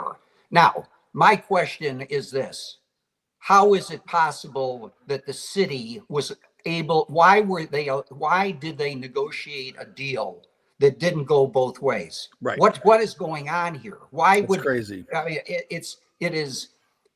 There's no question that, as I have written before, is that, hey, a deal is not a done deal till all the financing is in place.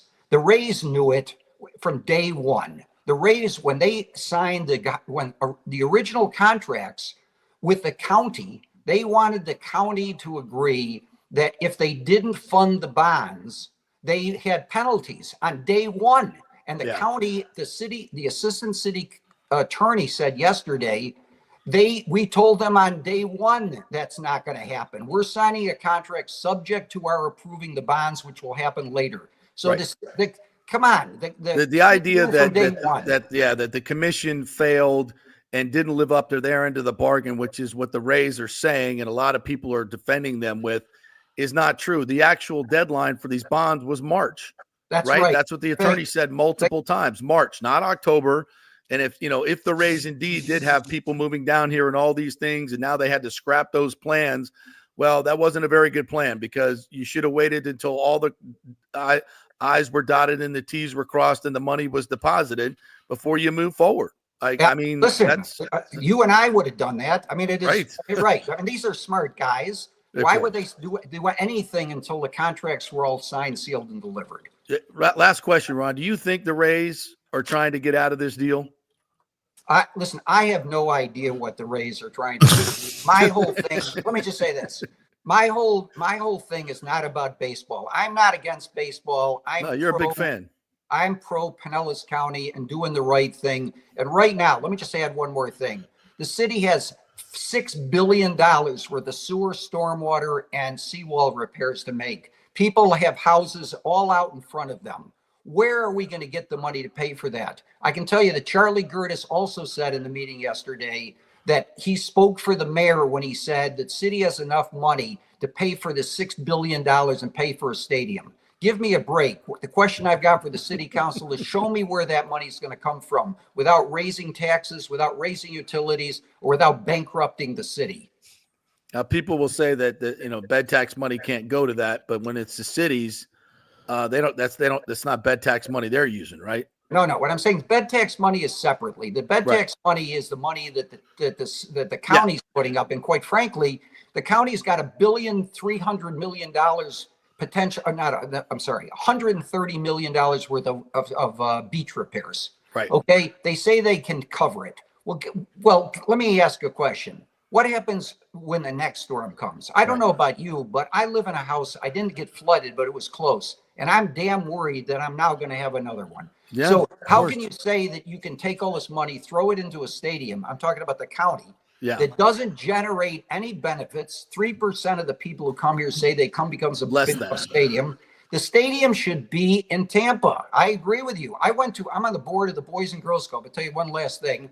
I went to a Boys and Girls Club's meeting at Steinbrenner Field. I'm looking around. I'm looking across the street at all this parking, and I'm saying, this is where the team should be. End of story. End of story. It's a I great don't know stadium. what know what they're thinking, but this is what should happen. And what should happen is Tampa is a sports center. Pinellas is the beaches, the restaurants, and the museums. Period. One big happy family. Everybody has a role. You got it. Exactly. Ron, thank you, man, for jumping in. I appreciate you clarifying that. For more information, go to nohomerun.com. Good stuff. I mean, I know there are other opinions to this, but I think we're talking sense here. We're talking sense. So. Yeah, and so I'm seeing, the more I hear about all of this, the more I literally hear everyone with the back and forth. This is a matter of, we have a little bit of that here in Dallas-Fort Worth. It's Pinellas County versus Hillsborough County. I see a lot of that happening. Like, both of them want the raise, and you've been on this for a long time. Pinellas County has all the other stuff to offer. Let Hillsborough have the sports, right? Like, you have to get along. And, DFW, Dallas and Fort Worth, Tarrant County and Dallas County, all they used to do is fight over crap, right? Then Arlington came in and said, you know what? We got this for y'all. And so now we build all our stuff in Arlington, which is right in the middle. Well, y'all don't have that there really necessarily. So it's like everybody's fighting against each other, and then Stu comes in, or ownership, or whoever you want to blame it on, to make it even worse, playing them against each other. It's maddening to me, man. This is all just so maddening. It doesn't have to be this hard. It just doesn't have to be this hard. I want to get this before we get to Richie Floyd. I want to get to a couple of comments here. I love you guys commenting. Appreciate it. When Stu floated the Al Lang renovation idea, I don't think there was a St. Pete resident for that project. In fact, signs in every yard going to games said as much. Yeah, they did, do not build it here. Thomas Casper says Rays need a refresh, including especially the owner. I won't say that word. It's disrespectful, Thomas. Be nice. Come on, Thomas. Cameron Mazzucci says, I'm sure season tickets will get shafted, season ticket holders. If things go as well as the thought in Tampa, maybe they consider a new model where you have a smaller stadium that is expandable seating. MLB should use this as a test concept. Great idea. I think the Major League Baseball would they've always wanted to build in Tampa for obvious reasons, but Richie looks like Richie is ready to go. So I want to bring him in. This is Richie Floyd, St. Pete City Council. Did I do that? There you are. What's up, Richie? How are you, man? Thank you for doing this. Good. Yeah, I'm doing well. Thanks for having me. Can you hear me all right? Yeah, you look great. You sound great, and I really appreciate you doing this. And I'll just right off the rip say I saw you on Twitter saying some things, and I said, wow, that sounds a lot like things we've been talking about. And you've been dealing with this process from the city council side. We've had people on from Pinellas. We watched the meeting yesterday. I want to get what's going on inside St. Pete City Council's perspective. Just right off the rip, what's going on? What are you guys talking about after watching that meeting yesterday? What are you thinking? So, we have a city council meeting coming Thursday. Is it Wednesday today? I've lost track of my days. Tomorrow. I'm with you. Yeah, tomorrow we have a city council meeting, and we're supposed to issue our bonds in that meeting, as well as vote on starting the repairs for Tropicana Field. And I don't anticipate any changes from the city side. I think they expect to issue the bonds. If the county falls through, or the Rays fall through, or don't follow through for whatever reason, then we won't be on the hook at that point. It requires all three people to actually put their money in for it to actually be executed. So I anticipate the city will issue the bonds. I don't know. We'll see. I mean, look, I'm not going to vote for it. You're a no? I've been against public money for professional sports stadiums my entire political career. But there's a majority on the city council right now that supports it. So I just call it like it is. Why don't you support it? What don't you like about this deal? We shouldn't be giving billionaires hundreds of millions of dollars for their playthings, period. I don't support large corporate subsidies from local governments. It just doesn't make sense in my personal opinion, and in every economic study that's ever been done on it. So I think it's that simple. It's just not where I come from politically at all. And I'm willing to hash things out, make sure we get the best deal we possibly can. But I'm always going to fall back on like my principles there.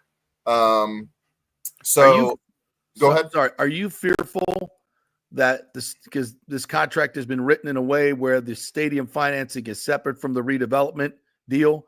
Are you fearful that the Rays can pull out of the stadium deal and they still take advantage of the incredible windfall that this deal gives them from the real estate redevelopment perspective?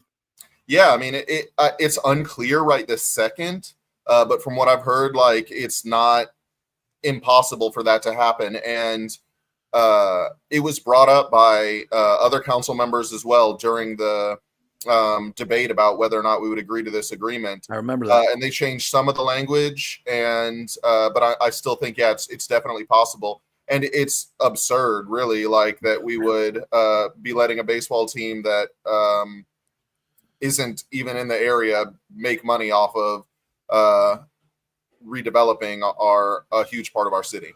How can it even be unclear? I mean, how could it even remotely be possible that you could agree to a deal that would allow that to happen? It was two separate agreements. One was with the Hines and the Rays, and the other one, I guess they were both sort of intermingled, but it was two separate agreements. And I kept trying to tell people this.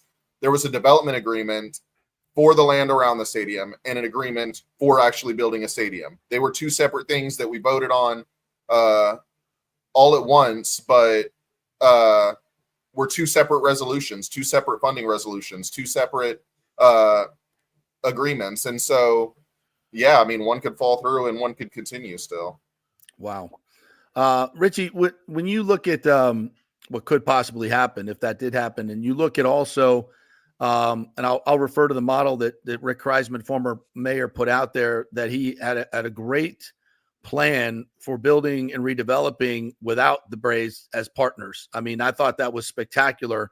And it was a net, $1 billion+ gain to the city instead of a minus what's going to end up being $2.4 billion in public cost if you have to pay interest on the bonds, and the county does as well.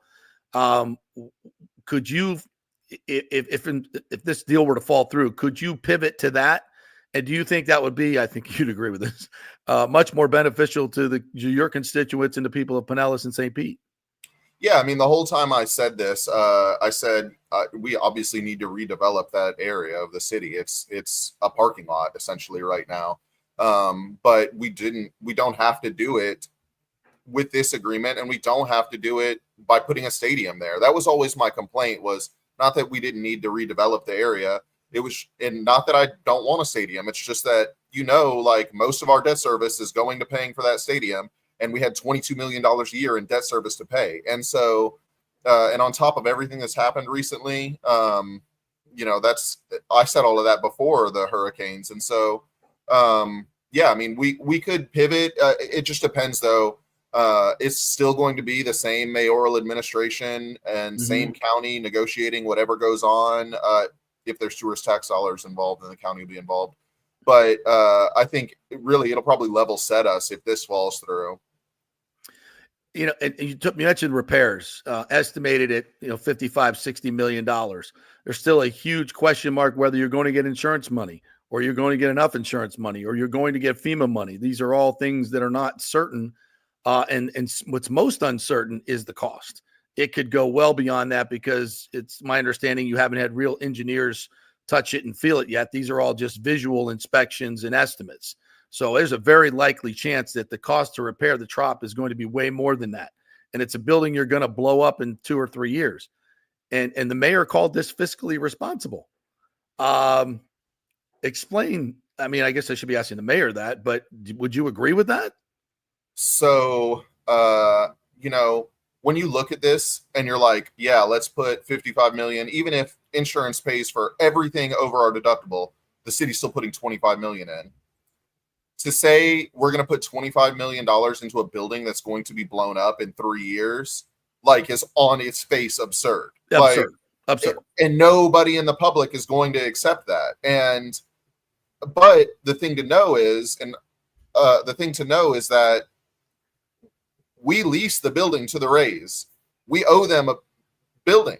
And it's the same, like, if your landlord, right, you rent from your landlord, you have 3 years left on your lease, and your landlord's like, sorry, the roof blew off your house. Like, I'm not going to fix it, and I'm not going to give you anything to compensate. Like, no, we legally owe them a building to play baseball in. And they could sue us if we don't provide it to them. The problem with saying, like, right off the bat that this is the fiscally responsible thing to do is, just like if your landlord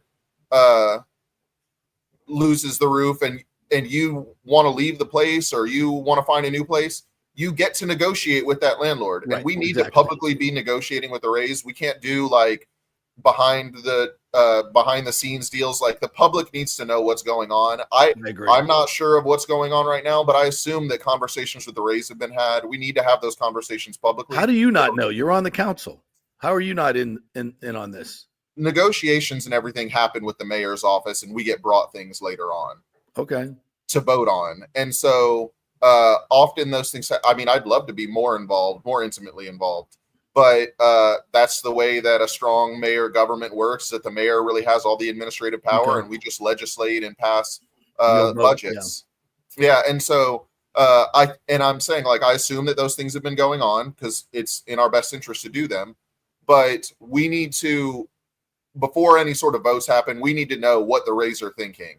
Sort of similar to the county. We need to know what they're thinking about playing in that stadium for the next 3 years. We need to know if there's legal liabilities that we're going to be on the hook for if we don't rebuild it.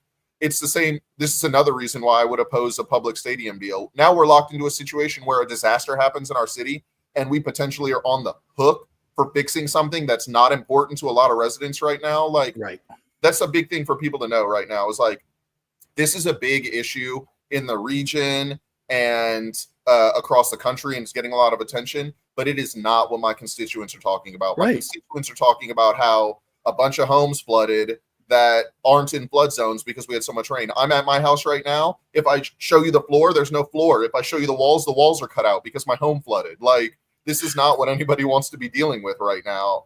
So it's been interesting that we got ourselves, because 30 years ago we signed a contract with them to maintain a stadium, that we've gotten ourselves to where now we're in a disaster and all we're talking about is a stadium. And it's the same sort of thing that'll happen if we sign this new agreement. Right. Although the new agreement, to its credit, at least puts all the onus for insurance and stuff onto them instead of us, but it's still not a great situation to be in. Richie, how do you see this playing out? Do you think the Rays are trying to get out of this deal? I do. I think what they did yesterday and trying to blame the county commission is wrong, reprehensible, and not factually true. The deadline for them to issue those bonds was March, and they're saying that they missed the deadline. I don't think that's true. I'd like to get your opinion on that. It seems like, I don't know if you watched the commission meeting yesterday, but Commissioner Scott basically said he had a conversation with Brian Auld that told him that the Rays were trying to pull out of the deal because their cost overruns, which they said, and this is what you talked about and you predicted, and I predicted as well, is when the cost overruns come, are they really going to step up and pay? And here they are. And guess what? You were right, Richie. They don't want to pay.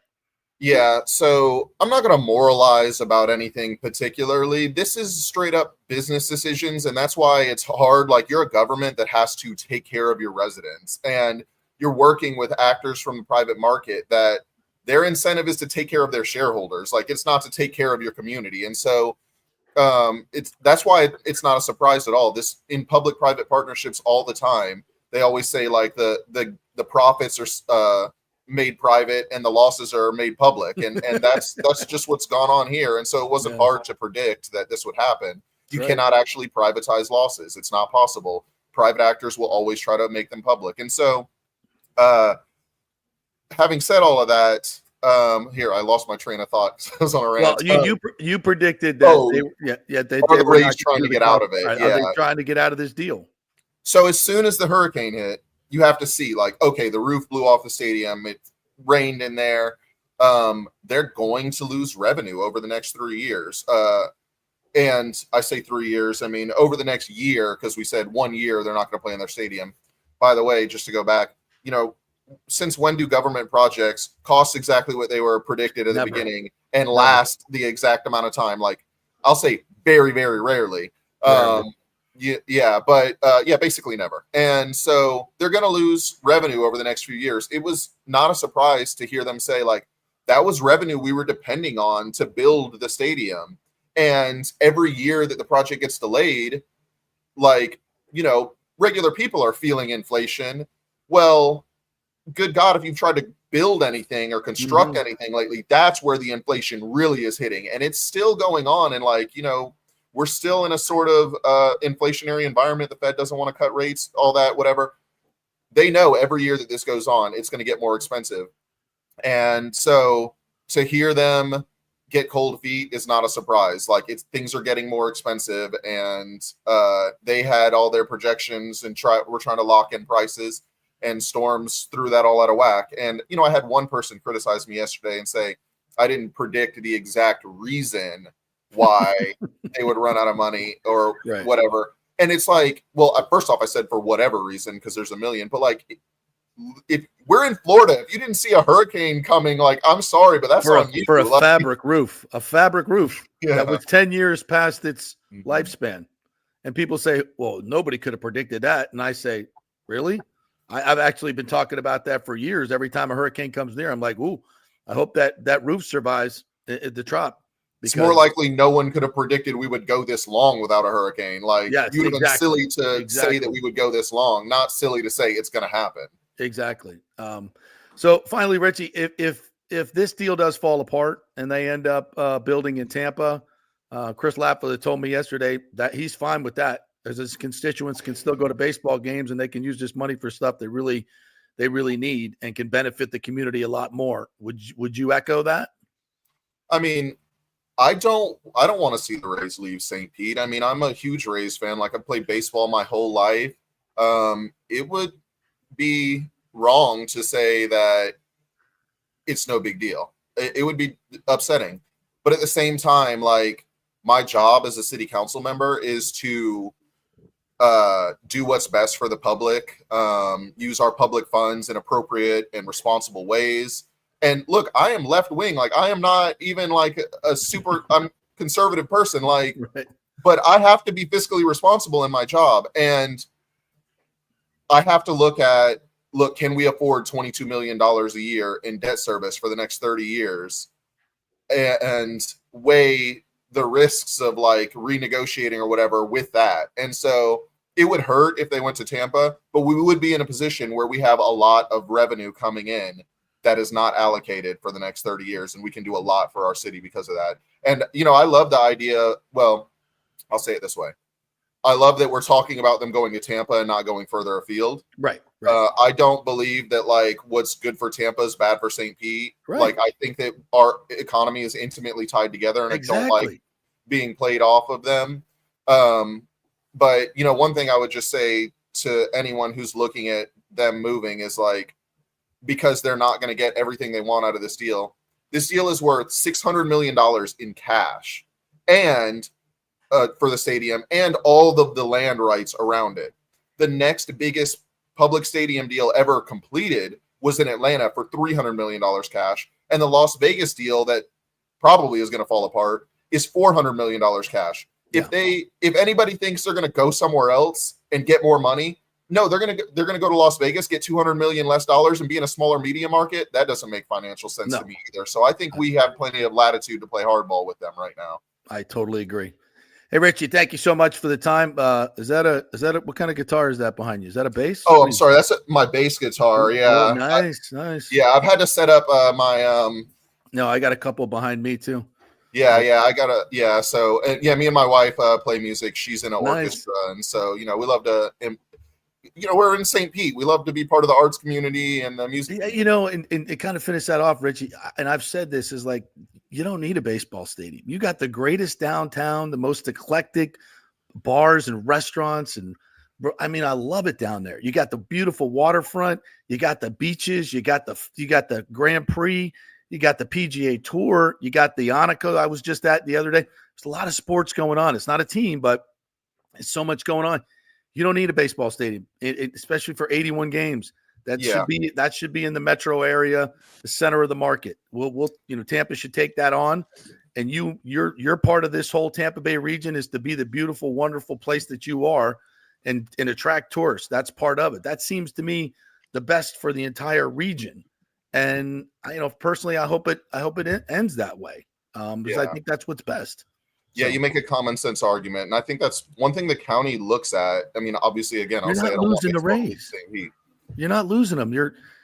I was in Atlanta when the Braves quote left. They didn't leave. They're in Cobb County. Everybody in Atlanta, they just moved closer to their fan base, and the city of Atlanta didn't have to pay for it. Yeah, I think if you look at the county's tourist tax dollars as well, like to show heads in beds, like the Rays are really far down on the list. Way down the list. One thing they're looking at as well. Way down the list. It doesn't translate. So, build a convention center or a cruise port if you want some heads in beds. That sounds like a lot better idea to me. I don't know. Thank you, Richie. I appreciate your time. Thanks for having me. Take care. Yeah. Man, we've learned a lot today, partner. We've learned a lot today. More than we probably wanted to. Yeah, absolutely. All right, let's take a quick break and we'll get back. I told you we do Bucs and Lightning and all that stuff, so we're going to do it, but we got to take a quick break. We'll come back on the other side and we'll get to the comments. You guys have had great comments as well. Thank you for your patience through all the stadium stuff. I hope you guys are learning some stuff and we're putting a good spin on this. Back in 3. Old Hurricane Helene put a hurting on Tampa Bay, and for many of you, the rebuild will be a long process. You must beware of unscrupulous contractors offering up quick fixes for incredible prices. It's a scam.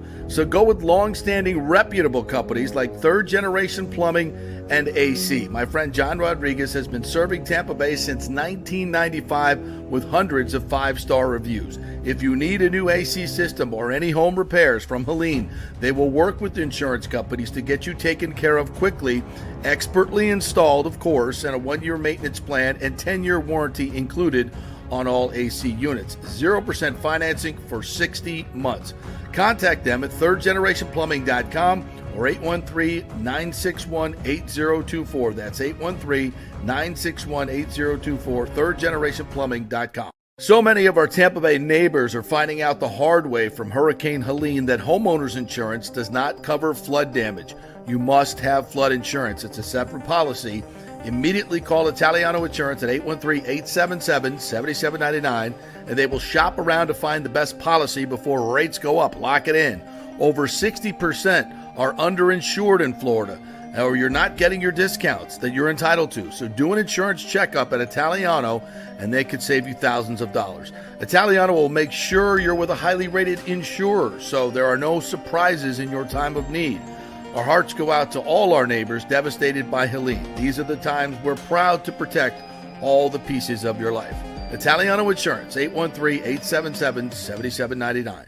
Hey, it's football season, and we welcome back the Gator Report every Monday and Friday, sponsored by the Jeeves Law Group, Jeeves lawgroup.com. Just go to the website. You can contact them through there. Scott Jeeves is a tremendous, aggressive attorney and a big Gator fan, so we appreciate him supporting this show and, of course, your Florida Gators. They are local, they are trusted, and they get results. Whether it's personal injury or anything else, any law matter at all, it's the Jeeves Law Group, Jeeves lawgroup.com. Give them a call. Tell them JP sent you. Ciao, Paolo Tini here, owner of Caffè Paradiso, one of South Tampa premier traditional Italian restaurant. We were recently voted number 3 on Open Table list of Tampa Bay's top 10 restaurants. We're very proud of that because we take great care of preparing each dish by hand with homemade sauces, pastas, only the freshest local ingredients. You won't see the big institutional vendor trucks pulling up to our back door. We get our seafood from local vendors. Sometimes I even drive out to Tarpon Springs and pick out our daily catch right off those boats. So stop by and say hello. Try our traditional lasagna, the fresh veal, some of our signature dishes like capelli al granchio, that is angel hair with lump crab meat, our branzino, that is a sea bass. We're located at 4205 South McDill, and you can make a reservation on Open Table and read all the great reviews. See you soon. Ciao. Grazie. Let's go. Right now, Back to the show on FanStream Sports. All right, welcome back to the JP Peterson Show, along with IndyCar Tim in our Dallas studio. We're going through this stadium stuff. Hope you guys are entertained, at least. Let me get to some of the comments here, Timmy. We'll do some comments, music. Lonnie says, can we talk about building an attractive stadium at Tampa on the water or something? I'm tired of these mega church stadiums. No offense to the Rangers, but it's not sexy nor a destination. Ooh, shots fired. No, he's right. It's not. The stadium is horrible. It's horribly ugly. I think the Ybor Stadium with the translucent roof and the brick and everything, that was fabulous. I love that. Translucent roofs are the new thing, and I think it's amazing, dude. The SoFi Stadium, I don't know if you SoFi Stadium, I don't know if you've been there or not before. Yes. That's incredible. Yeah, Vikings new stadium up there is freaking amazeballs. Hey, see if you could find the Google Ybor Stadium renderings and see if you could I had it earlier. Some of those pictures and throw them up here. Rick says the Stuminator killing everything in sight. I've already heard local radio blaming everyone other than Stu. Well, they blame Stu, they get fired. That's how that works. Stu, believe me, I know. Stu posturing, though, is very rarely on Tommy Boy strapped up with road flares and not. William Madden says, great show, JP. Need to make Stu sell team. As always, had bad owners. Started with Namoli rather than Morsani have the team. Yeah. It all went wrong early on. But what Namoli brought to the table was he sued Major League Baseball. Tampa, the jiu-jitsu instructor of the Rays love triangle. Oh, God. Does that mean we're going to have the baby here? Oh, there it is. Look at that baby. Look at that. Now that's iconic. How cool does that look right there? Iconic. And that's right on the flight path, by the way. Yeah. When they're coming in from the north, you fly right over that sucker. And the waterfront there is off to the south across the freeway there. You could still do the marina just to the south of that and have a little raised marina with a bike path or a stroll path where you could come. Look at that. Oh, my Lord. I love the translucent backdrop instead of the gray walls that they have. I mean, look at that. And then I think you could do real grass there if you have a translucent roof, can't you? I don't know how that worked. They tried that in the Astrodome for a while back in '65. That didn't quite work out. But they didn't have a translucent roof. No, they did to start. Well, kind of. They had the translucent panels. Okay. But the grass quickly died, so they had to not go that route. But, nowadays they grow stadiums outside and then bring the field inside when you want to play. You do that. He said, I've been saying all along, Nathan Elliott says, I've received backlash every time the Rays want out of St. Pete. But they want that money. Richard Bolt says, I understand there is a local investment group that is waiting to buy the Rays and build in Tampa. I showed that earlier, but I think we've heard that. Yeah. Yeezy says, Glazers and VSG team up, please.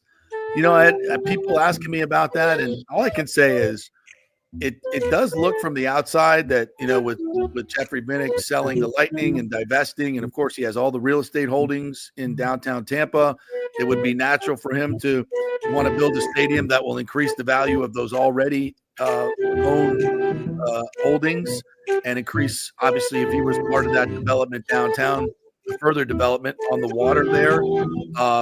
That all makes sense.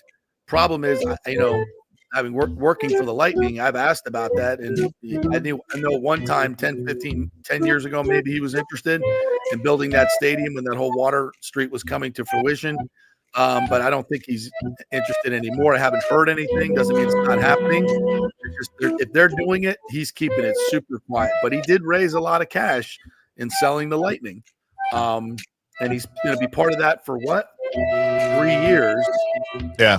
Which would then be on the timeline of when the next stadium would operate. So in essence, he could be the White Knight again with the very deep pockets. He's been involved in baseball ownership before with the Red Sox. That was his original love. So, I mean, all of that kind of fits together. But again, I've heard nothing that he's one of those people. So, for what what else? Michael LaRue says Stu doesn't have the cash on hand to make his payment for the new stadium. He needs to sell the team.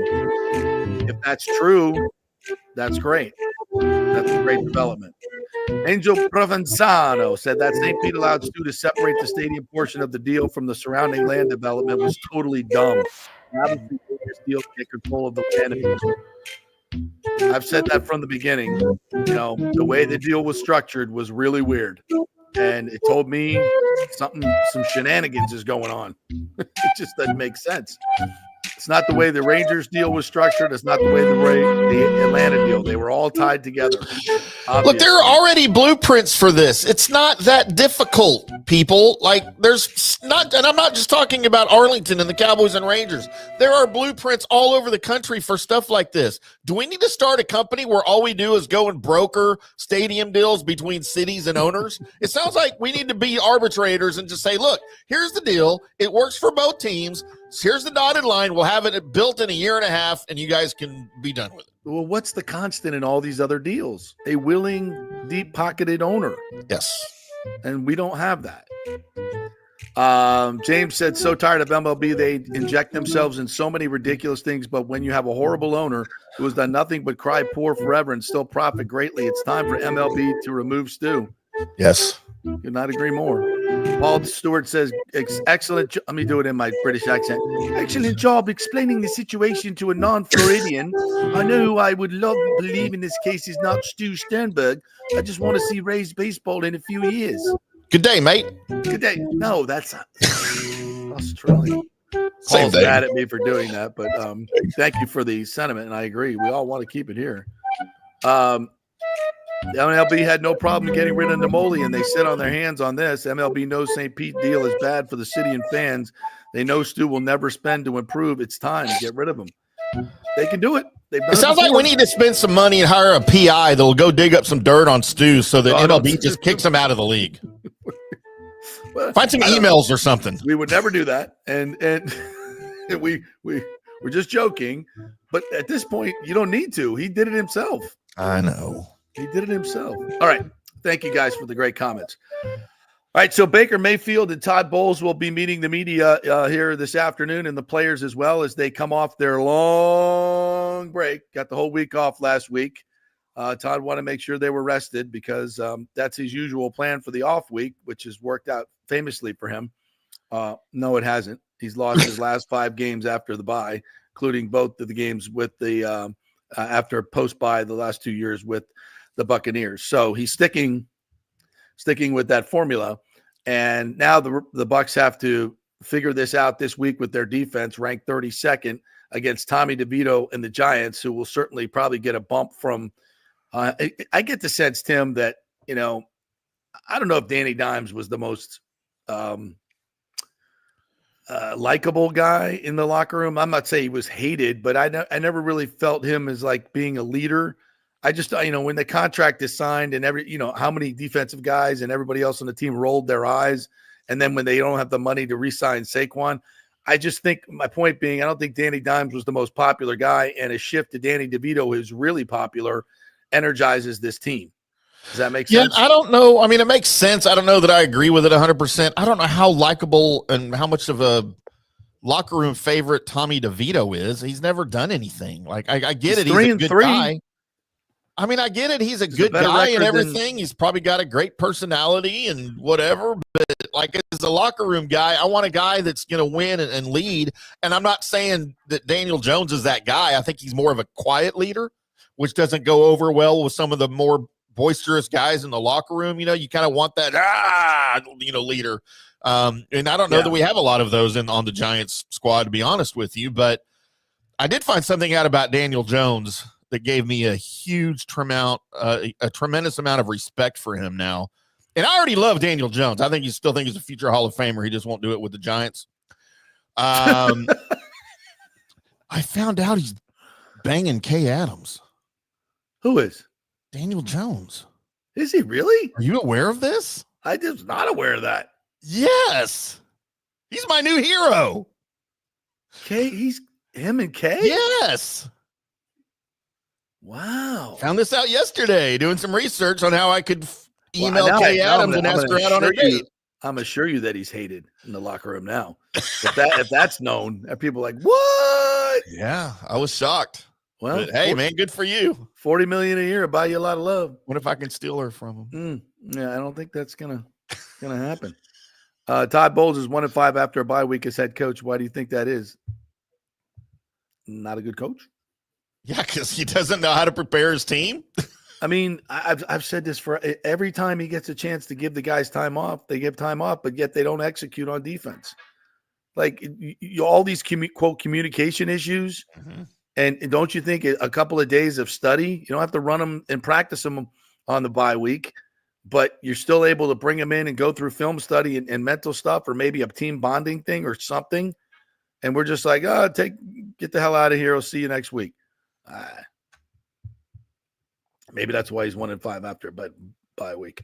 And I got some flack for calling Mike McCarthy a bad coach at certain things. He's not a great communicator. I don't think in the locker room that was part of the breakdown between him and Aaron Rodgers in Green Bay. And I got some flack for saying that he was a bad coach in the communication aspect of it, because everyone's trying to come at me on X saying, well, those are the position coaches that do that, not the head. Well, where do you think those instructions and the communication comes from for the position coaches to the players? It's from the head coach. So, yes, it starts with the head coach, trickles down to the position coaches, trickles down to the players. So it comes from the top. And if Todd Bowles is a bad communicator, not communicating with his assistant coaches and his position coaches, it's going to be a reflection on the rest of the roster and the coaching staff. So, yes, it does stem down from Todd Bowles.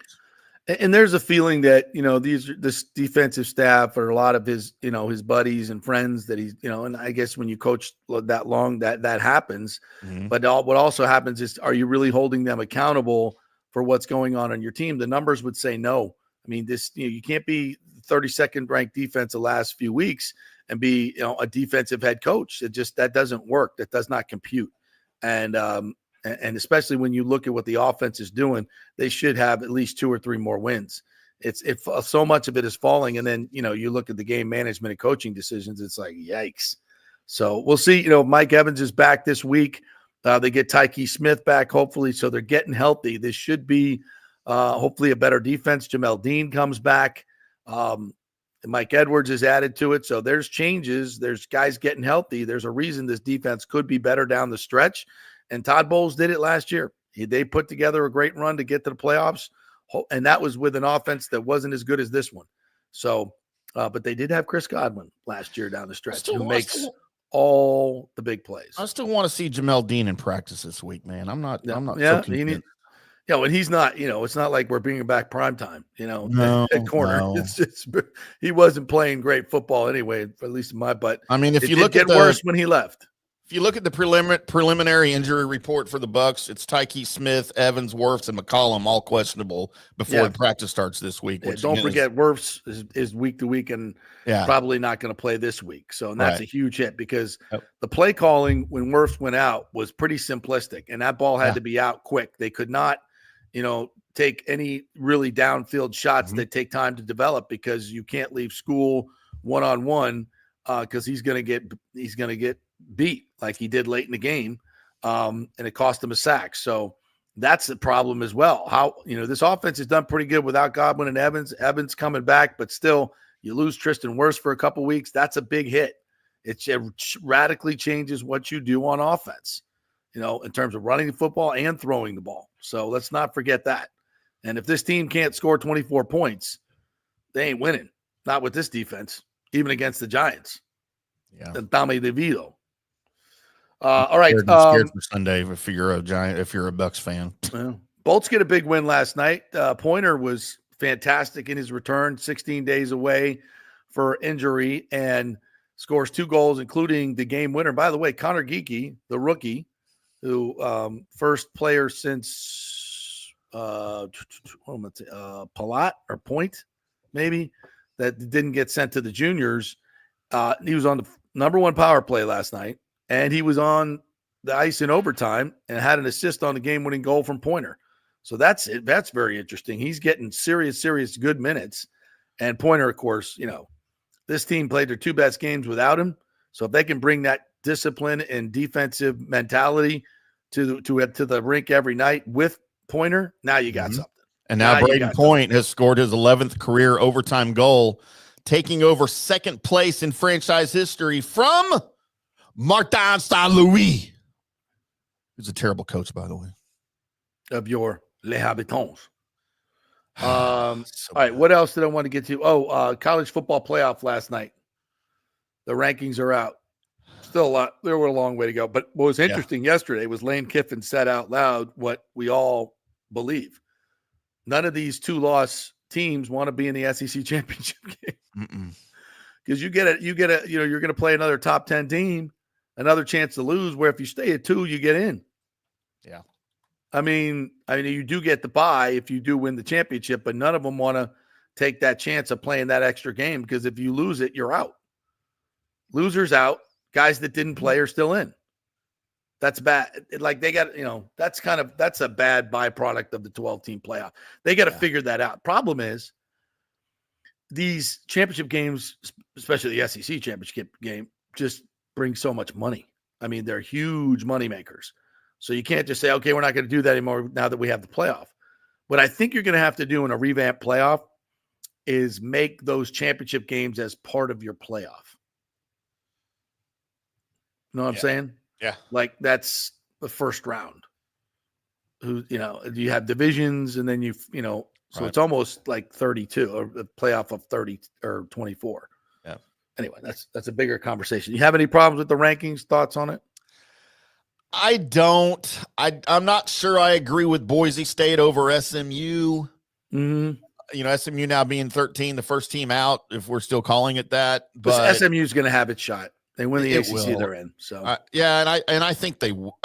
And if you get 2 losses, you're out anyway. So and you should be. Yeah, I mean that's the way it works. Tennessee's in trouble. They're probably not going to make it, especially with that log jam in the SEC.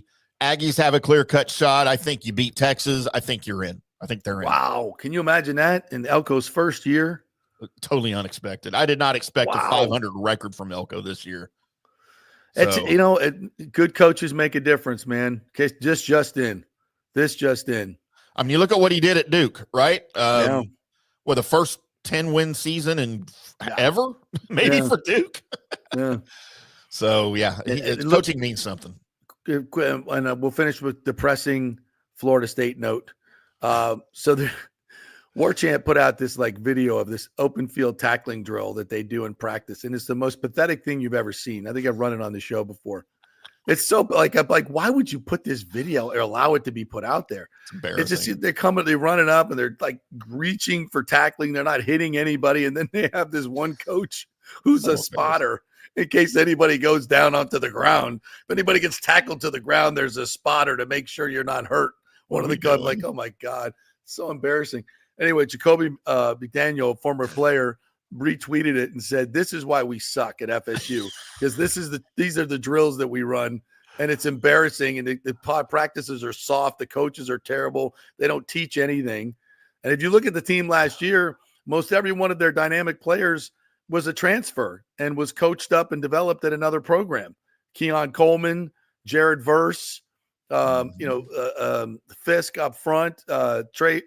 I mean, almost every one of them were trained someplace else, except the DBs, where Patrick Surtain is the best coach they have, and they need to keep him.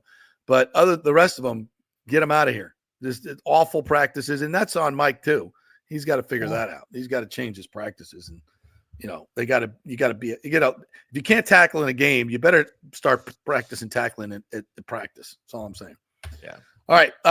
Thank you guys for joining us. Thank you, Ken Hagan, who told us today that the Ybor Stadium site is still open and ready for business, like a template ready to go.